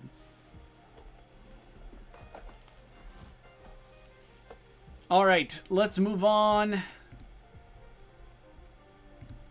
to number 9, Gamera 2 Attack of Legion, or Gamera 2 Herald of Legion, depending on who you ask. Real quick before I get into this, not too long ago, I had a poll. I did a poll of asking my community to rank the Heisei Gamera trilogy, and I was absolutely stunned by the fact that Gamera 2 was considered the least favorite of the trilogy. I mean, to each their own, right? But I kind of feel like many of you who are familiar with the Heisei Gamera trilogy have not seen this movie. Or maybe you did, but it was a long time ago. You should seriously give this another whirl, because it's arguably the best movie in the Heisei Gamera trilogy. And I know that might, like, ruffle some feathers. I know my Gamera 3 stands out there. I hear ya. Trust me, we'll get to ya. We'll get to Gamera 3 on this list. Mark my words. But Gamera 2 Attack of Legion is phenomenal. It is exceptional. And arguably, and you know, if later on you're like, Tom, Gamera 2 deserves to be ranked higher on your list, I'm not going to disagree. In fact, full disclosure, it deserves it deserves a higher ranking. But the films that I've ranked higher than it, I will, you know, I've thought about this very thing, and I genuinely like and prefer the other movies more for reasons that I will get into. But I don't want any of that to take away from the fact that Gamera 2 is just one of the best kaiju films ever made. Full stop. Directed by Shusuke Kaneko, it's a masterpiece of kaiju cinema that elevated the genre with its ambitious storytelling and breathtaking special effects. Kaneko's direction combines intense action with poignant human drama, crafting a narrative that feels both epic and deeply personal. Gamera is portrayed not just as a powerful guardian, but as a deeply empathetic figure, embodying themes of sacrifice and protection. The Legion creatures are a triumph of design and execution. Their alien menace both visually stunning and conceptually terrifying. The story seamlessly blends thrilling battles with themes of humanity's resilience and the delicate balance between nature and technology.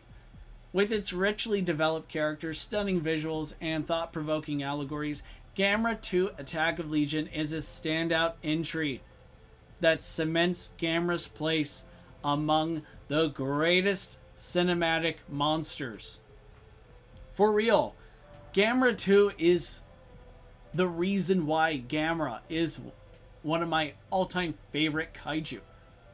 Gamera 2 gave us Legion, one of the greatest, just one of the greatest kaiju ever made. She is so incredible, and as much as I want to see her again, maybe if we ever get a Gamera Rebirth Season 2, but I still believe that Legion is just one of those, like, sacred characters in the kaiju genre that,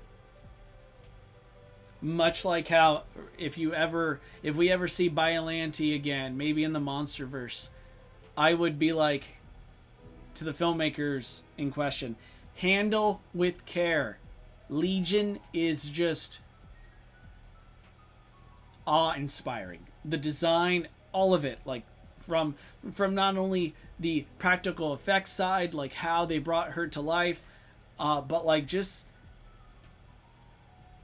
Legion is just so amazing and incredible, and I kind of wish she would show up and destroy my world, because oh man, she's just so cool looking, guys.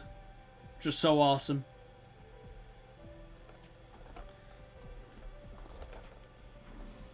Oh, jeez. Okay.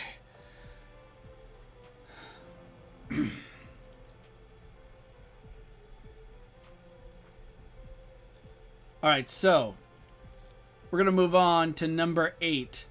And this is a movie that I'm positive. I am going to bet right now. So if you're watching and you're active, you know, you've been an active participant in today's stream, please tell me if you've seen this next movie. I'm going to bet no. Number 8 on my list is a movie called A Monster Calls. A Monster Calls, released in 2016, is a deeply moving adaptation of Patrick Ness's acclaimed novel, brought to life with breathtaking visuals and an emotionally rich narrative. The complex story masterfully intertwines a young boy's struggle with grief and guilt with the fantastical presence of the titular monster, whose tales offer profound allegories about loss, courage, and acceptance. The special effects are stunning, especially the monster's intricate design and the beautiful storybook-like animation sequences that bring its lessons to life.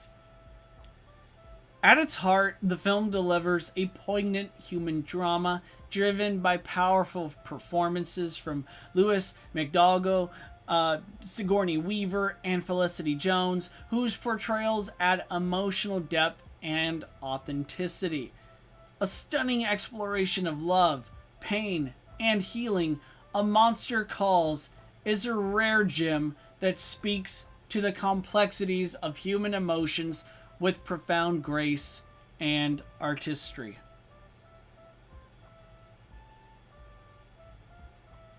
This movie, it's a bit hard for me to talk about because it is an emotional roller coaster. I will say, and I'm not going to get into the spoilers for many of these projects, but watching this movie, I've only seen it, the number of times I've seen this movie, you can count on one hand. And every time it left me in tears. I was deeply moved by its themes, by its messaging, and the ending is both one of those films that will make you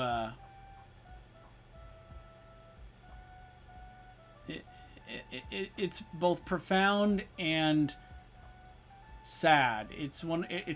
I can't put it into words because, you know, what I'm trying to describe is, I might as well be trying to describe like the totality of the human experience itself. Like, it's just so powerful, it's complex, and it's just one of the greatest giant monster movies ever made. It's one of the best films made, period. It's so good. So check it out if you haven't. I recommend it. It's incredible. I would say it's life-changing too. It's transformative.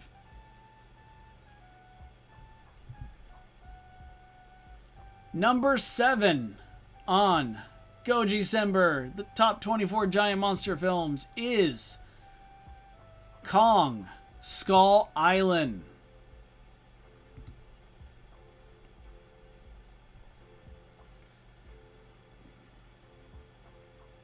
Kong: Skull Island is a thrilling and visually stunning reimagining of King Kong, cementing its place as a cornerstone of the MonsterVerse. Directed by Jordan Vogt-Roberts, the film blends exhilarating action with a compelling narrative that explores humanity's hubris and the fragile balance of nature. Kong is reintroduced as a towering noble protector of his island, making him a fully realized character with a commanding presence and emotional depth. The special effects are extraordinary, bringing Skull Island and its menagerie of monsters to vibrant, terrifying life, with Kong standing as a breathtaking centerpiece. The film has done such a masterful job at integrating humans and monsters in the same scene. No other installment in the MonsterVerse comes close. Themes of environmentalism, war, and survival run throughout, adding layers of depth to the spectacle. Kong Skull Island is as ambitious and satisfying entry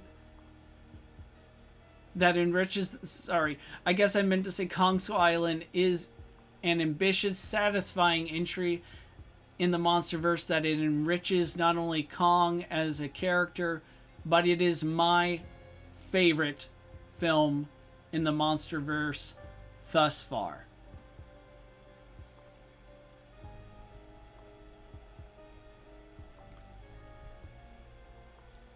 Number 6.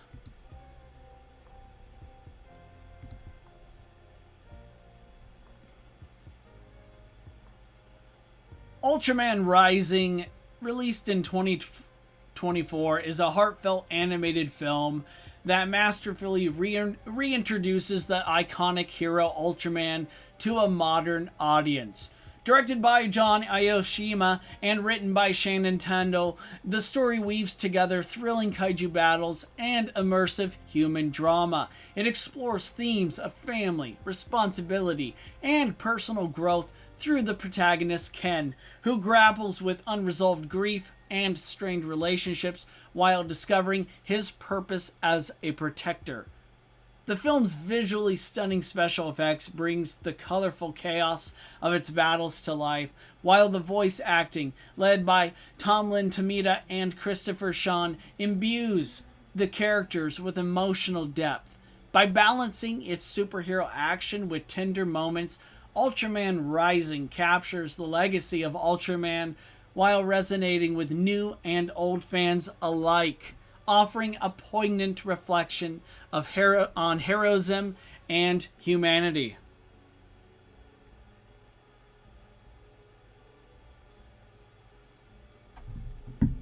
My family and I have watched Ultraman Rising probably 50 times at this point. It's one of my son's favorite movies, and rightfully so. What's so incredible about the main character, Ken, I mentioned that, you know, part of his story arc, his character arc, is discovering his purpose as a protector. But it also was discovering his role as being a mentor. And there is a correlation between the two. Becoming both a protector and a mentor is one of those, just speaking personally here, becoming a parent, it's one of those amazing novelties that, you know, you growing up, you hear so many testimonials. My mom and other mentors in my life shared in their experiences and gave me so much advice and such, that when you begin to fully immerse, you know, you become this parent, you become this protector for another human being, another life, that it really is, it's life-changing. There's nothing like it. And I have to applaud so many others before me who've done an amazing job at, you know, trying to endow their experiences, these important life lessons, in a way that even to this day, like, I'm still learning as I go. But this movie is really one of those great modern day classics, coming of age stories that just, I have no doubt my family and I are going to watch this for many more years to come. All right, my friends, we are entering the top 5 of the GOJICEMBER top 25, top 24 giant monster films, and this next one is a doozy. Are you guys ready for number 5? Shin Godzilla.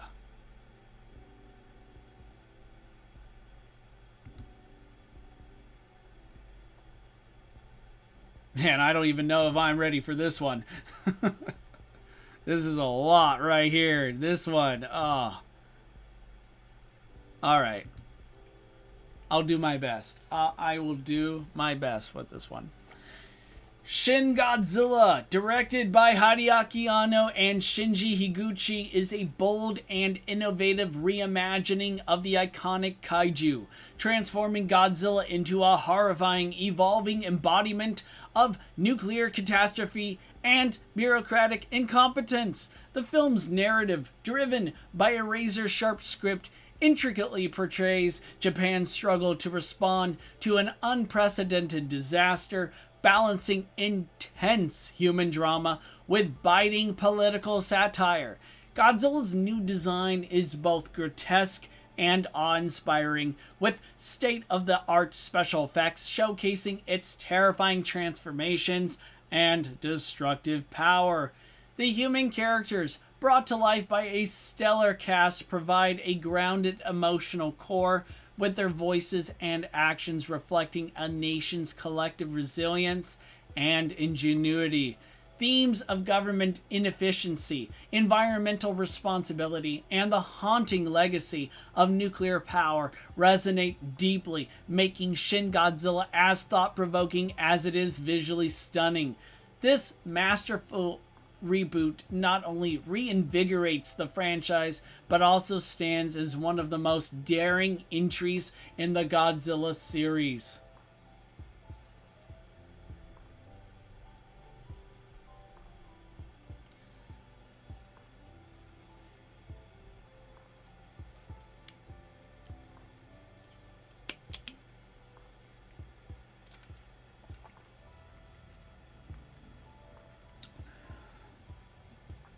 This movie is just,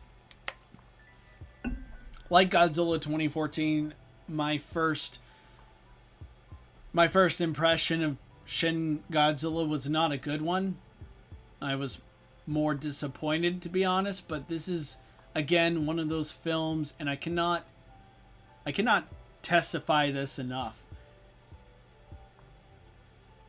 Movies are just, they're stories that are a work of art, and they deserve a second chance. Shin Godzilla was a movie that I'm happy that I not only gave a second chance, but I knew this is an incredible film, and I have to try and give it another go. And I'm really happy to say this movie keeps getting better and better the more I've watched it.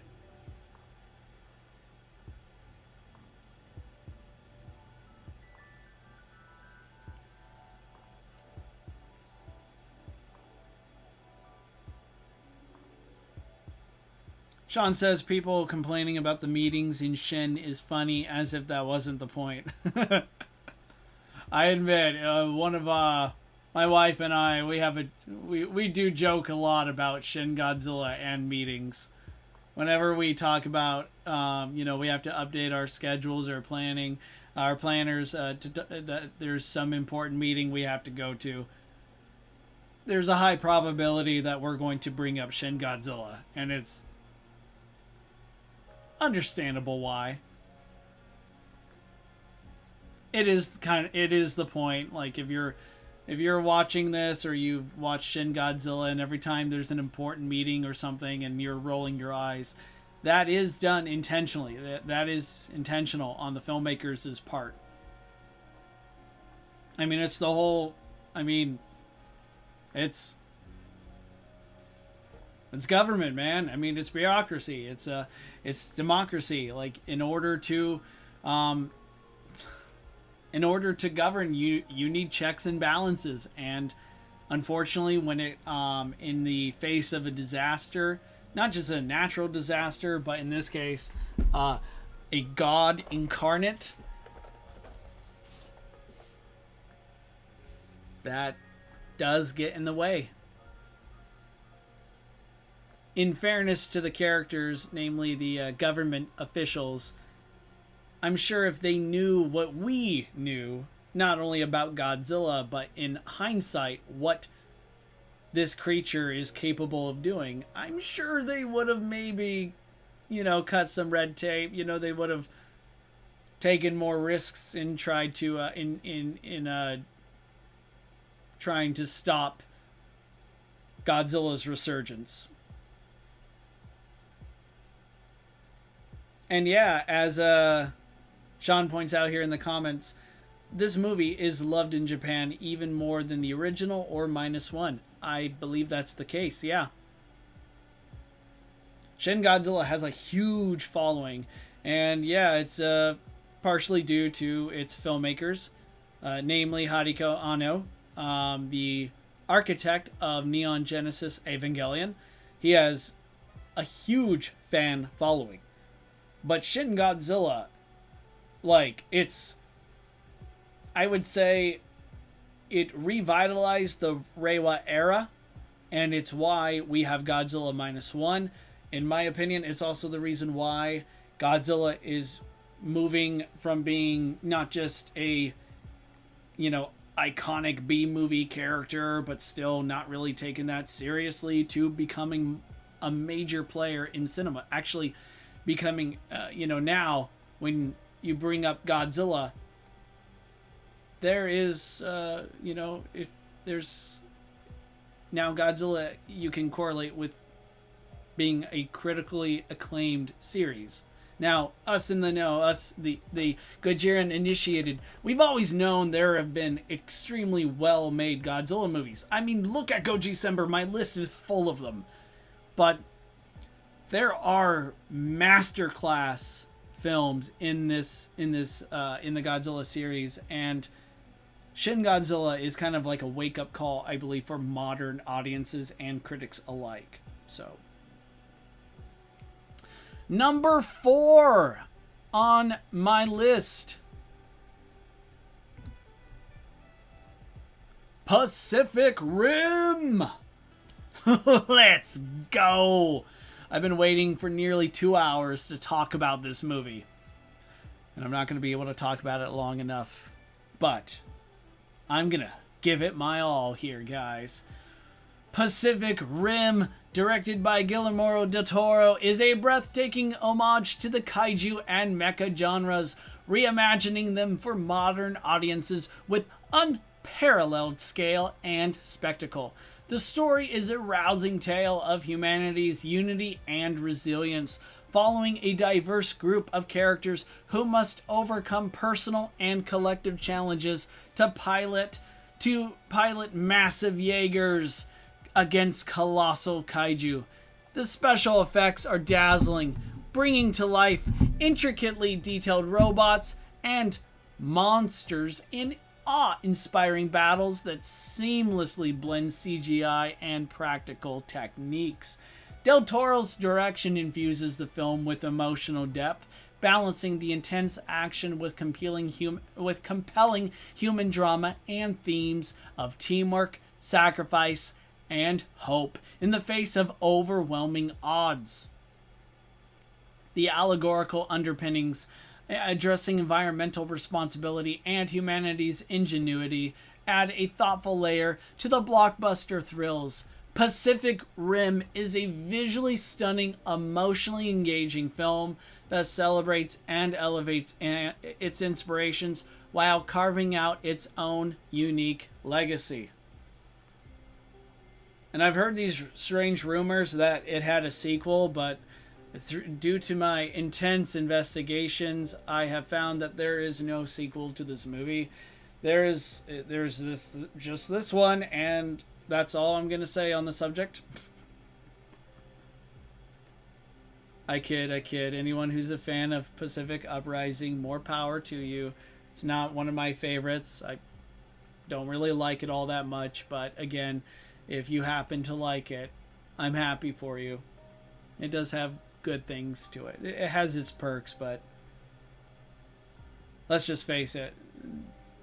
The very Pacific Rim, the original, is just such a such an achievement. It's so good. I remember just vividly watching it for the first time in theaters, and I was just blown away, man. This is a very special movie.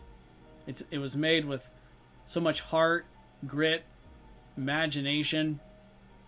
Guillermo del Toro is just one of the best filmmakers, directors out there. Such a great storyteller. The way, like, his movies are all so well made, and they have such a unique flair, such a unique style. You could literally pull up just about any frame from any one of his films, and if you're in the least bit familiar with his work, with his filmography, you will spot almost immediately. You could tell it's one of his.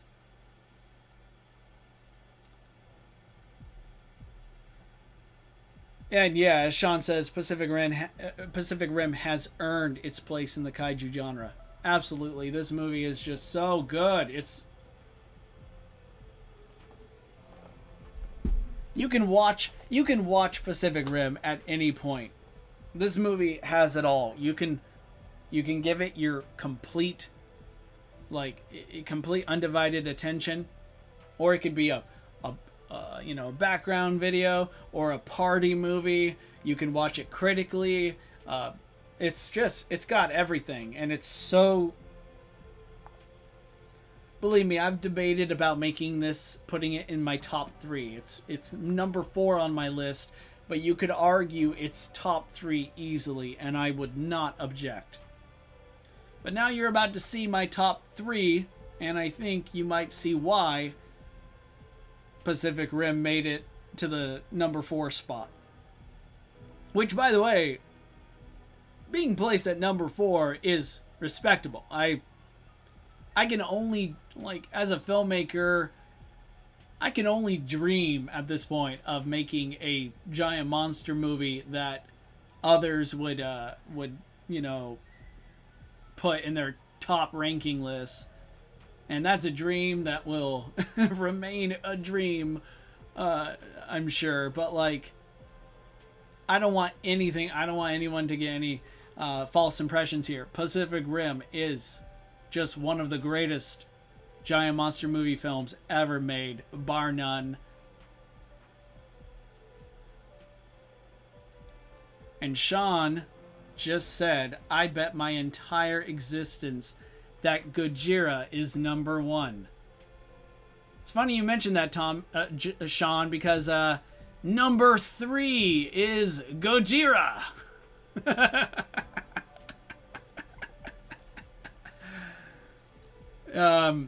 To any viewers watching right now, Sean and I did not plan this. I know that seems like the perfect segue, like that was scripted. It was not scripted. That was amazing.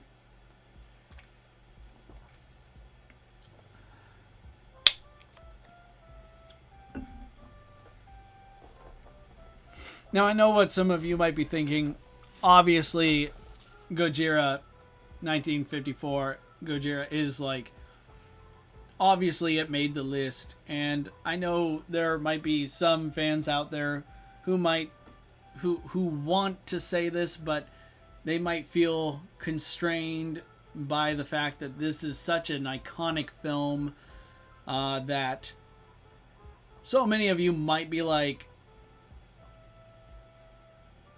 you don't want to be critical of it because you don't want to attract the wrath of other Godzilla fans. And again, I encourage everyone to be critical. This movie is by no means perfect.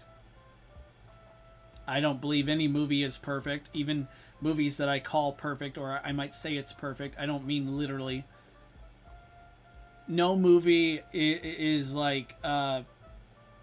critic proof. You can criticize it, you could say whatever you want about it, and I believe that we should all do our part and make it so that anyone and everyone feels safe in sharing their thoughts, their opinions.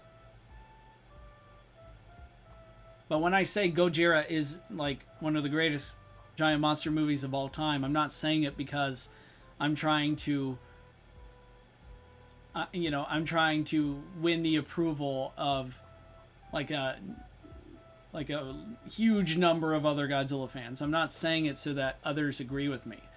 I mean this genuinely. From like the bottom of my heart, this movie is incredible. Directed by Ishiro Honda, Gojira 1954 is a landmark in cinematic history and an enduring masterpiece that transcends the kaiju genre. The story is deeply rooted in post-war Japan's collective trauma, following the devastating effects of a gargantuan creature awakened by nuclear testing. Godzilla is much more than a monster. He is a poignant metaphor for the horrors of nuclear destruction, embodying the fear and grief and resilience of a nation still grappling with the aftermath of Hiroshima and Nagasaki. Honda's direction ensures that this allegory is never lost, crafting a narrative that balances gripping action with reflective moments of human struggle and ethical dilemmas. The film's special effects, led by Eiji Tsuburaya. Eiji Tsuburaya, just again, I talked about him before, but this man, he is a master. Like this, I just want to say he's, as a filmmaker myself, as a visual effects artist, Eiji Tsuburaya is, I see as a mentor, even though obviously I never met him. He passed away ages ago. But his work, his legacy, I am forever indebted. I am forever grateful. His work on Gojira remains iconic. He blending innovative techniques to bring Godzilla to life with a menacing and unforgettable presence. The human drama, highlighted by characters like Dr. Serizawa and his moral conflict over the use of a super weapon, the Oxygen Destroyer, added emotional depth and gravitas to the film's themes. The allegories in Gojira, exploring the dangers of scientific hubris, environmental destruction, and the scars of war, resonate universally, making the film as relevant today as it was in 1954. A cinematic tour de force, Gojira stands as a powerful reminder of the devastating potential of humanity's creations and the enduring strength of art as a tool for reflection and healing.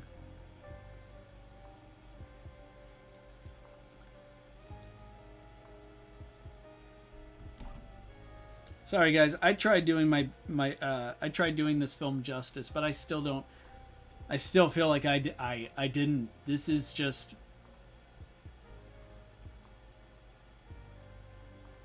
like, I acknowledge the fact that some might be hesitant to make this, like, add this to one of their top 3, top 5, even top 10 list.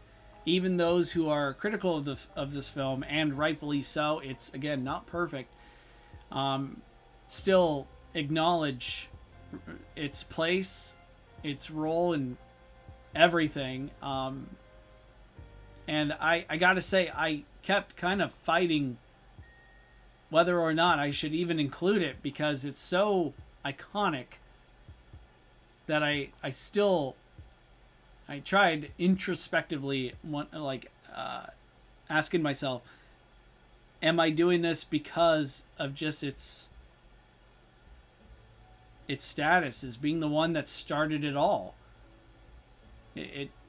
it not only is the first Godzilla movie, I mean, without it, there is no Godzilla, but it's also a movie that paved the way for the world to become more familiar with Japan's ever-growing, extremely talented pool of filmmakers, of its culture, and how it helped open the Western nations more to foreign film as a whole. It truly is. I honestly believe this movie and its achievements, like, no matter how great Godzilla is, how, like, larger than life he is, even Godzilla is eclipsed by what this movie achieved.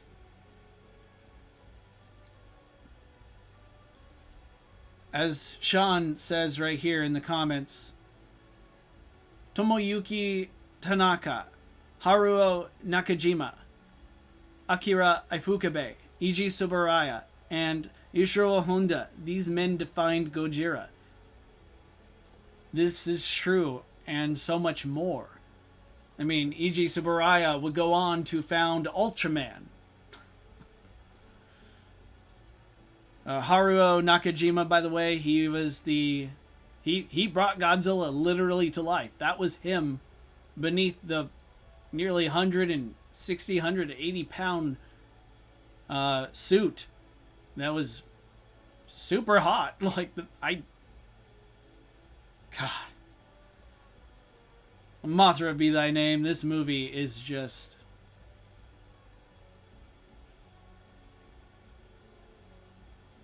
It's just an honor to be able to now, here at the time of the recording, it's the year 2025. It's almost, the year 2026 is about to start.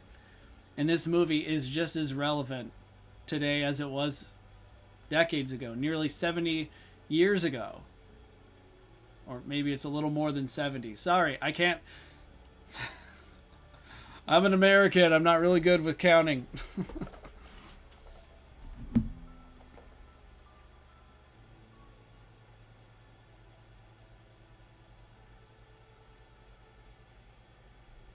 I love this movie.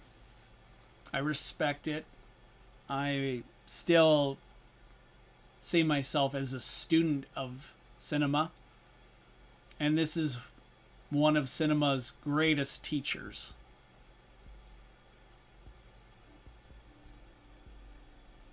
Now, how do we follow up to that?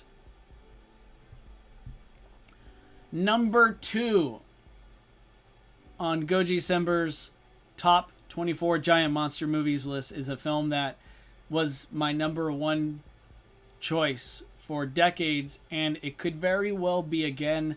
Let me just quickly say on that note, this list is not set in stone, but more, especially the top 5, top 3, these movies, I'm fairly certain that when today's stream ends, if you hit me up a week from now or a month from now, somewhere down the line, and you ask, hey, is your top 3 still the same? I'm most likely going to say no. Perhaps the order has been reshuffled. Perhaps maybe Pacific Rim moved up in the top 3 after all. Maybe there will be an all-new kaiju film that just takes the top spot.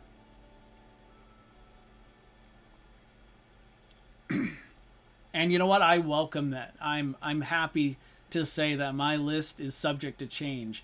It by no means diminishes it. It by no means means that this list will one day be obsolete or outdated.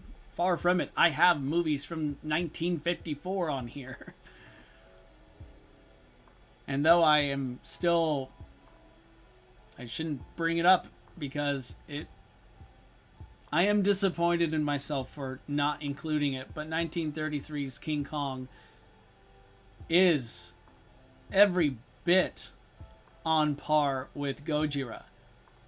But as far as personal preference go, it just is not.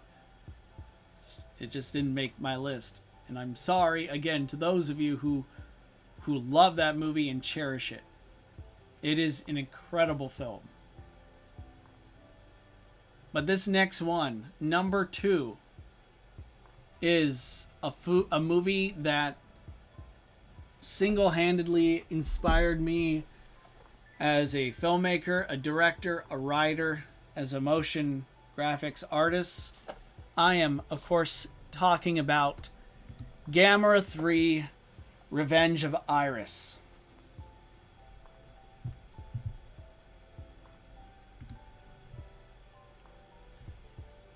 Gamera 3, Revenge of Iris, directed by Shusuke Kaneko, is a triumph of kaiju cinema, elevating the genre with its mature storytelling and emotional depth. The film masterfully weaves a dark, intricate narrative that explores humanity's relationship with Gamera, blending thrilling monster battles with poignant human drama. Gamera is portrayed as a complex character, both a savior and a destructive force, embodying themes of sacrifice and the unpredictable consequences of human actions. The addition of Iris, a vengeful and beautifully designed antagonist, further deepens the film's exploration of grief and rage, presenting a chilling reflection of humanity's darker emotions. Kaneko's vision ensures that every moment feels purposeful, creating a story as intimate as it is epic. The special effects are nothing short of spectacular, seamlessly combining practical and digital techniques to bring the kaiju and their battles to life.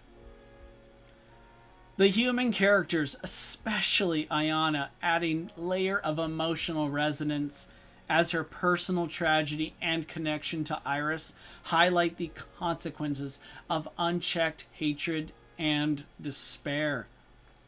The film's themes of environmental destruction, human culpability, and redemption are expertly woven into its narrative, offering a thought-provoking allegory that resonates far beyond its genre roots. Gamera 3 Revenge of Iris is a bold and unforgettable entry in the Gamera trilogy, cementing Kaneko's reputation as a visionary director and proving that kaiju films can be both thrilling and deeply meaningful. When I say I studied this movie in my beginner years of becoming a serious filmmaker, I mean it. I destroyed my VHS tape of this movie because I kept pausing and studying this movie frame by frame just to understand or try to conceptualize how Shinji Higuchi, like a special effects wizard, if I ever saw one, how he did it, how his team did it, how he made Gamera 3 not just one of the greatest kaiju films ever made, one of the best movies ever made, but just a personal inspiration. There's a lot to say about this movie. I have so many personal anecdotes, stories to share about it, and I plan on doing that for a separate video. I've been planning on writing. I've been working on a script for my favorite, not only scene in any kaiju film, but my personal favorite scene in Gamera 3. Expect that hopefully in the near future. I've been polishing that script. I've been planning it for ages, and I hope I do this film justice, man. I was so let's just say I kept questioning Gojira's placement on this list, but Gamera 3 takes the cake. Because for me, I understand just about everyone loves this movie, or will at least acknowledge its reputation, its place in the pantheon of kaiju films. This is just...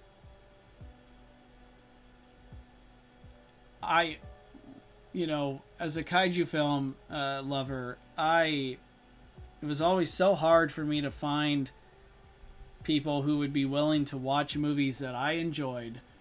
Even my closest friends, you know, they knew I loved Godzilla, they knew I loved this genre, and every once in a while they would give me the due courtesy. They would just humor me and watch some of those Godzilla movies that we all grew up watching. But they still didn't quite understand it. They didn't want to understand why do I love these movies so much? Why do I prioritize them? Why do they hold a special place in my heart? And this movie, when I finally persuaded them, my non-kaiju fan friends, to watch Gamera 3, that's when I remember them. I still remember just how shocked they were. Now we understand, Tom. That's, you know, just to paraphrase the reaction, the responses. Now we understand. Now we know.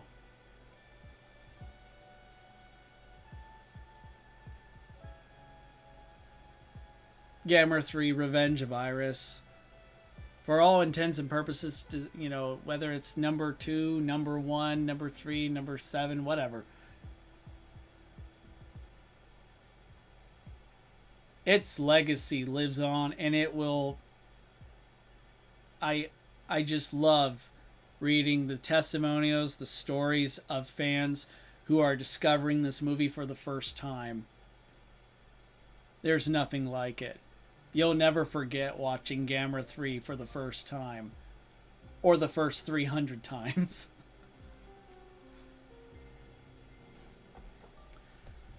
So before we get to my number 1 choice, as is typical when it comes to doing these lists, here are some honorable mentions. And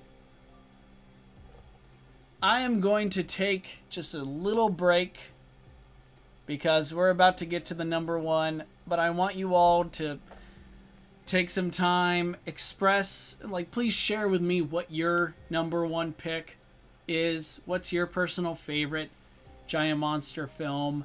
Did I forget anything? Do you see your favorite right here in the honorable mention? Please let me know what you think. I would love to hear from you. I'm going to drink some water. I'm going to get up. I'm going to stretch a little bit. And then when I come back, we're going to talk about number 1.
So I'm not going to go too much into detail about the honorable mentions.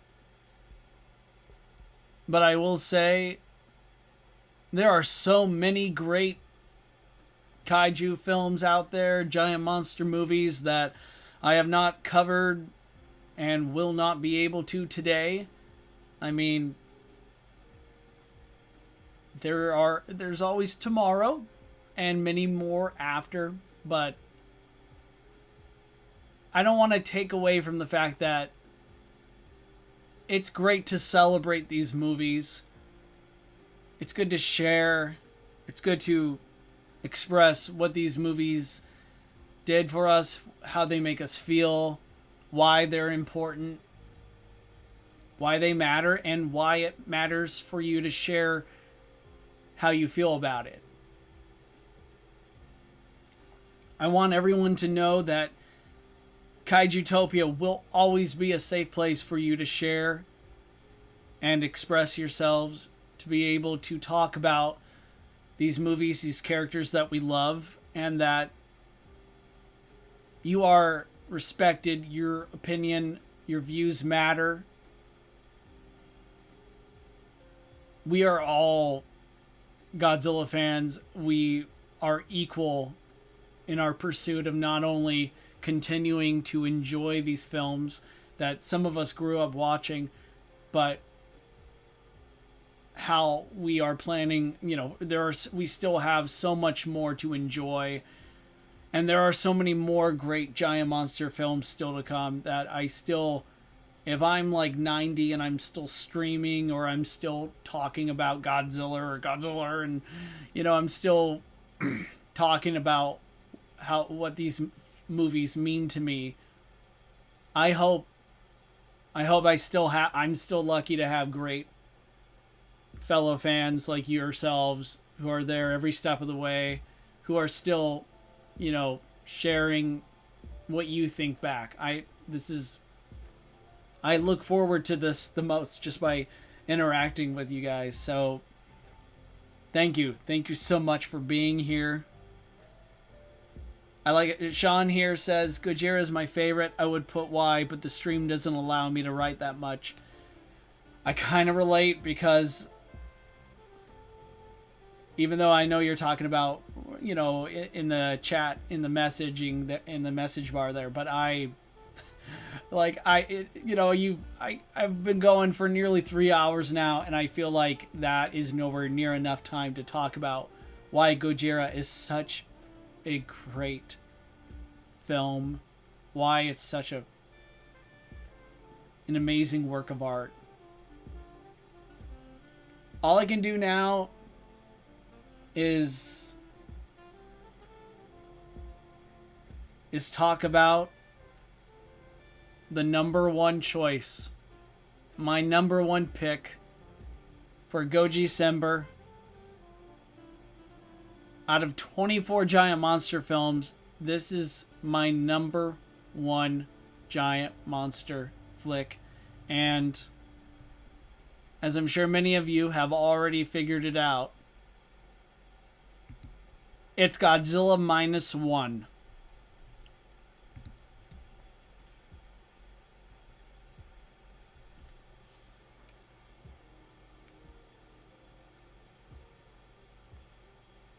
Godzilla -1 is a powerful, emotionally grounded reimagining of the King of the Monsters that places story and character at the forefront.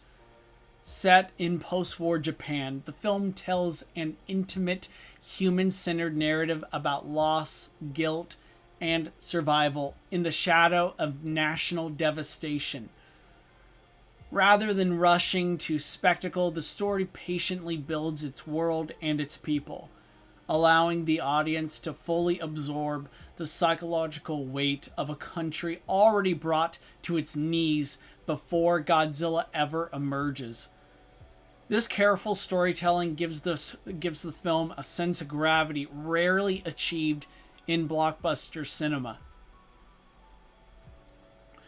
Director and writer Takashi Yamazaki delivers a confident, purposeful vision that blends classical Godzilla sensibilities with modern filmmaking craft. Godzilla himself is portrayed as an overwhelming, terrifying force, less a villain than an unstoppable consequence, embodying the lingering horrors of war, nuclear trauma, and humanity's hubris. The special effects are extraordinary, especially considering the film's scale, giving Godzilla immense physicality, weight, and menace, while seamlessly integrating him into richly detailed period settings. Every roar, movement, and blast of atomic breath feels earned, frightening, and symbolic, rather than gratuitous.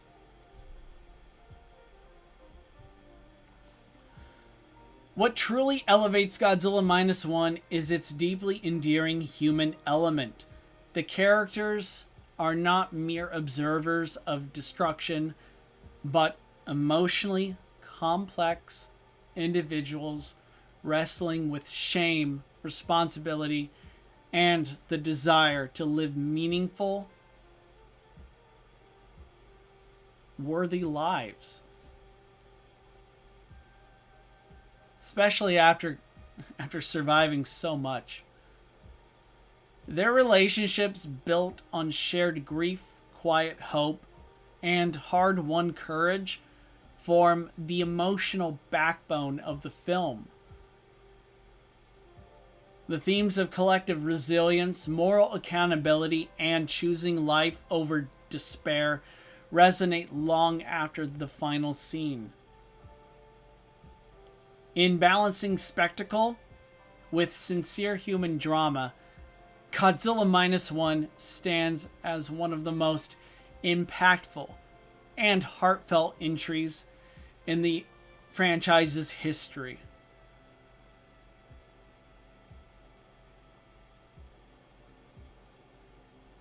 When I talk about the endearing human element, I just want to say that giant monster movies need the human element. I know we talked about this in the past, and it almost seems like once a month that the Godzilla online discourse just returns to the true fans only like to see the monsters fight, human drama boring, no more human, more monster.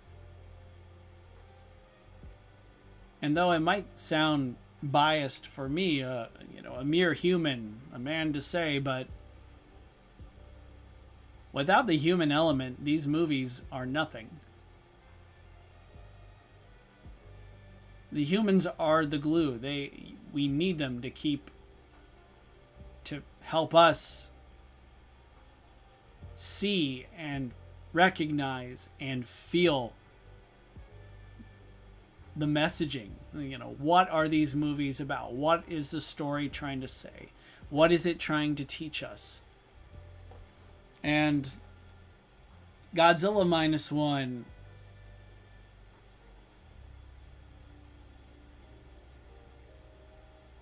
its characters are just beyond relatable. I mean, when I think about them, I'm reminded of friends, family, co-workers, colleagues. When I think of, say, Noriko, she reminds me of friends and family that I hold, with a great deal amount of respect and love and devotion. But then I'm also reminded of friends, people who I have not heard from in years, and some who are no longer with us.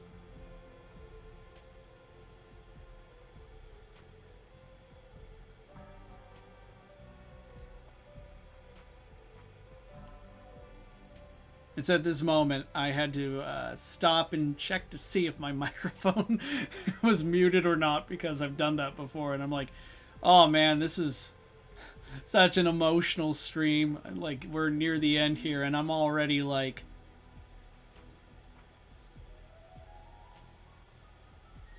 I think about this movie and I get emotional. It's not going to deny it. I mean, obviously, but like, it would have been such a such a punch in the gut if I found out. Oh, by the way, no one can hear me. Oh man. Sean shares, while I personally think number one is the tiny bit little grain of salt overrated, it is a great movie with the best human characters in the franchise. Sean, I love how you said, I love how careful you're being. How it's just a tiny bit little grain of salt overrated. Yeah, I respect that. I hear ya.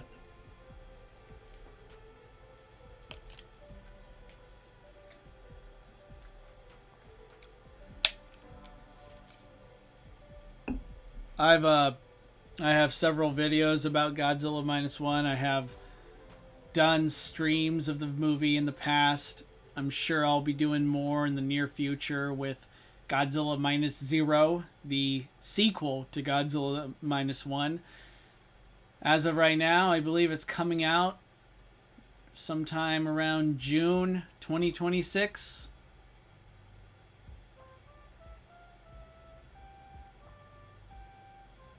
I'm not ready.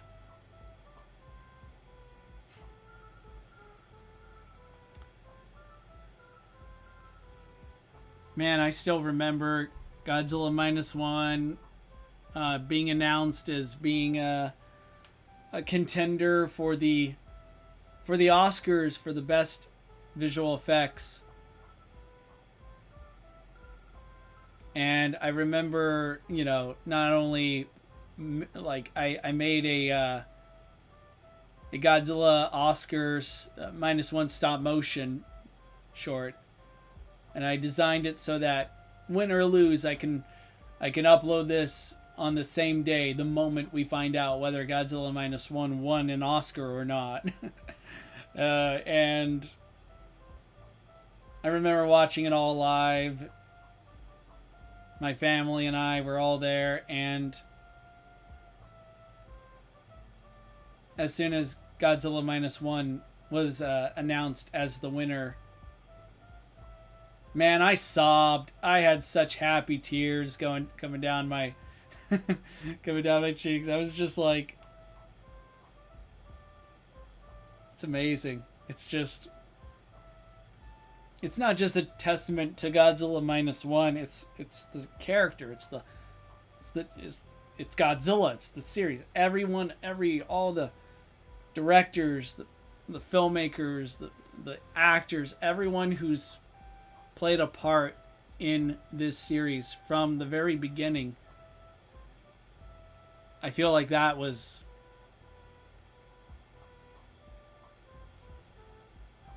I don't want to say the payoff, because to me Godzilla, whether a Godzilla movie won an Oscar or not, it doesn't change how I feel about Godzilla. But it does feel like that was the recognition so many of these filmmakers deserved. Understand just what a big deal it is for a foreign film to win an Oscar for best visual effects. That should not be underestimated. That is incredible. The original 1954 Gojira, Shin Godzilla, and Godzilla -1 have all played a huge, unforgettable role in helping not only taking the themes of the original, what Godzilla represents, and sharing it with the world at large as a whole, but like just helping general movie audiences see what Godzilla fans, what we have seen from the very beginning, what we've been trying to share, convey. This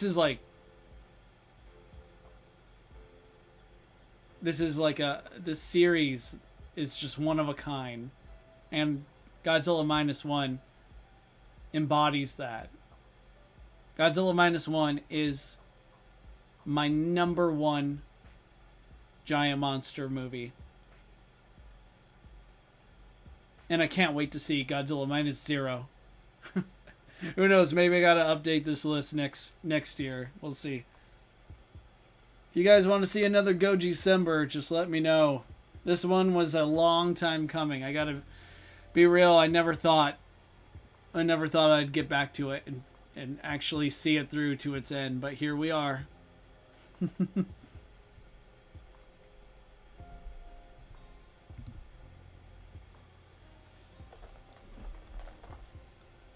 Everyone, I just want to say thank you so much for watching, for joining me from the beginning, or maybe you joined halfway through, or maybe you joined 10 minutes ago, or maybe you're from the future and the stream is over, but here you are listening to me yap, tomologging. Thank you. I appreciate you. And please, I want to hear from you. I want to know what your... It doesn't have to be your top 24 giant monster movies. I mean, you can if you want. Leave a comment. Sean, I don't know if you're still here, but YouTube might allow you, later after the film, after this, after the video the stream has concluded, I believe you can leave, your thoughts in the comments. I want to hear from all of you. I want to know what you think. I want to know not only what your favorite giant monster movies are, but why. What inspired you? Why are you a Godzilla fan today?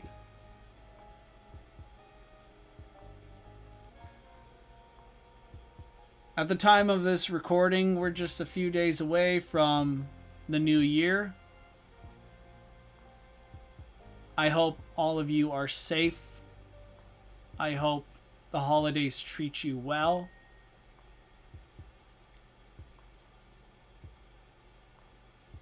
I want you all to know that you matter, that you're important.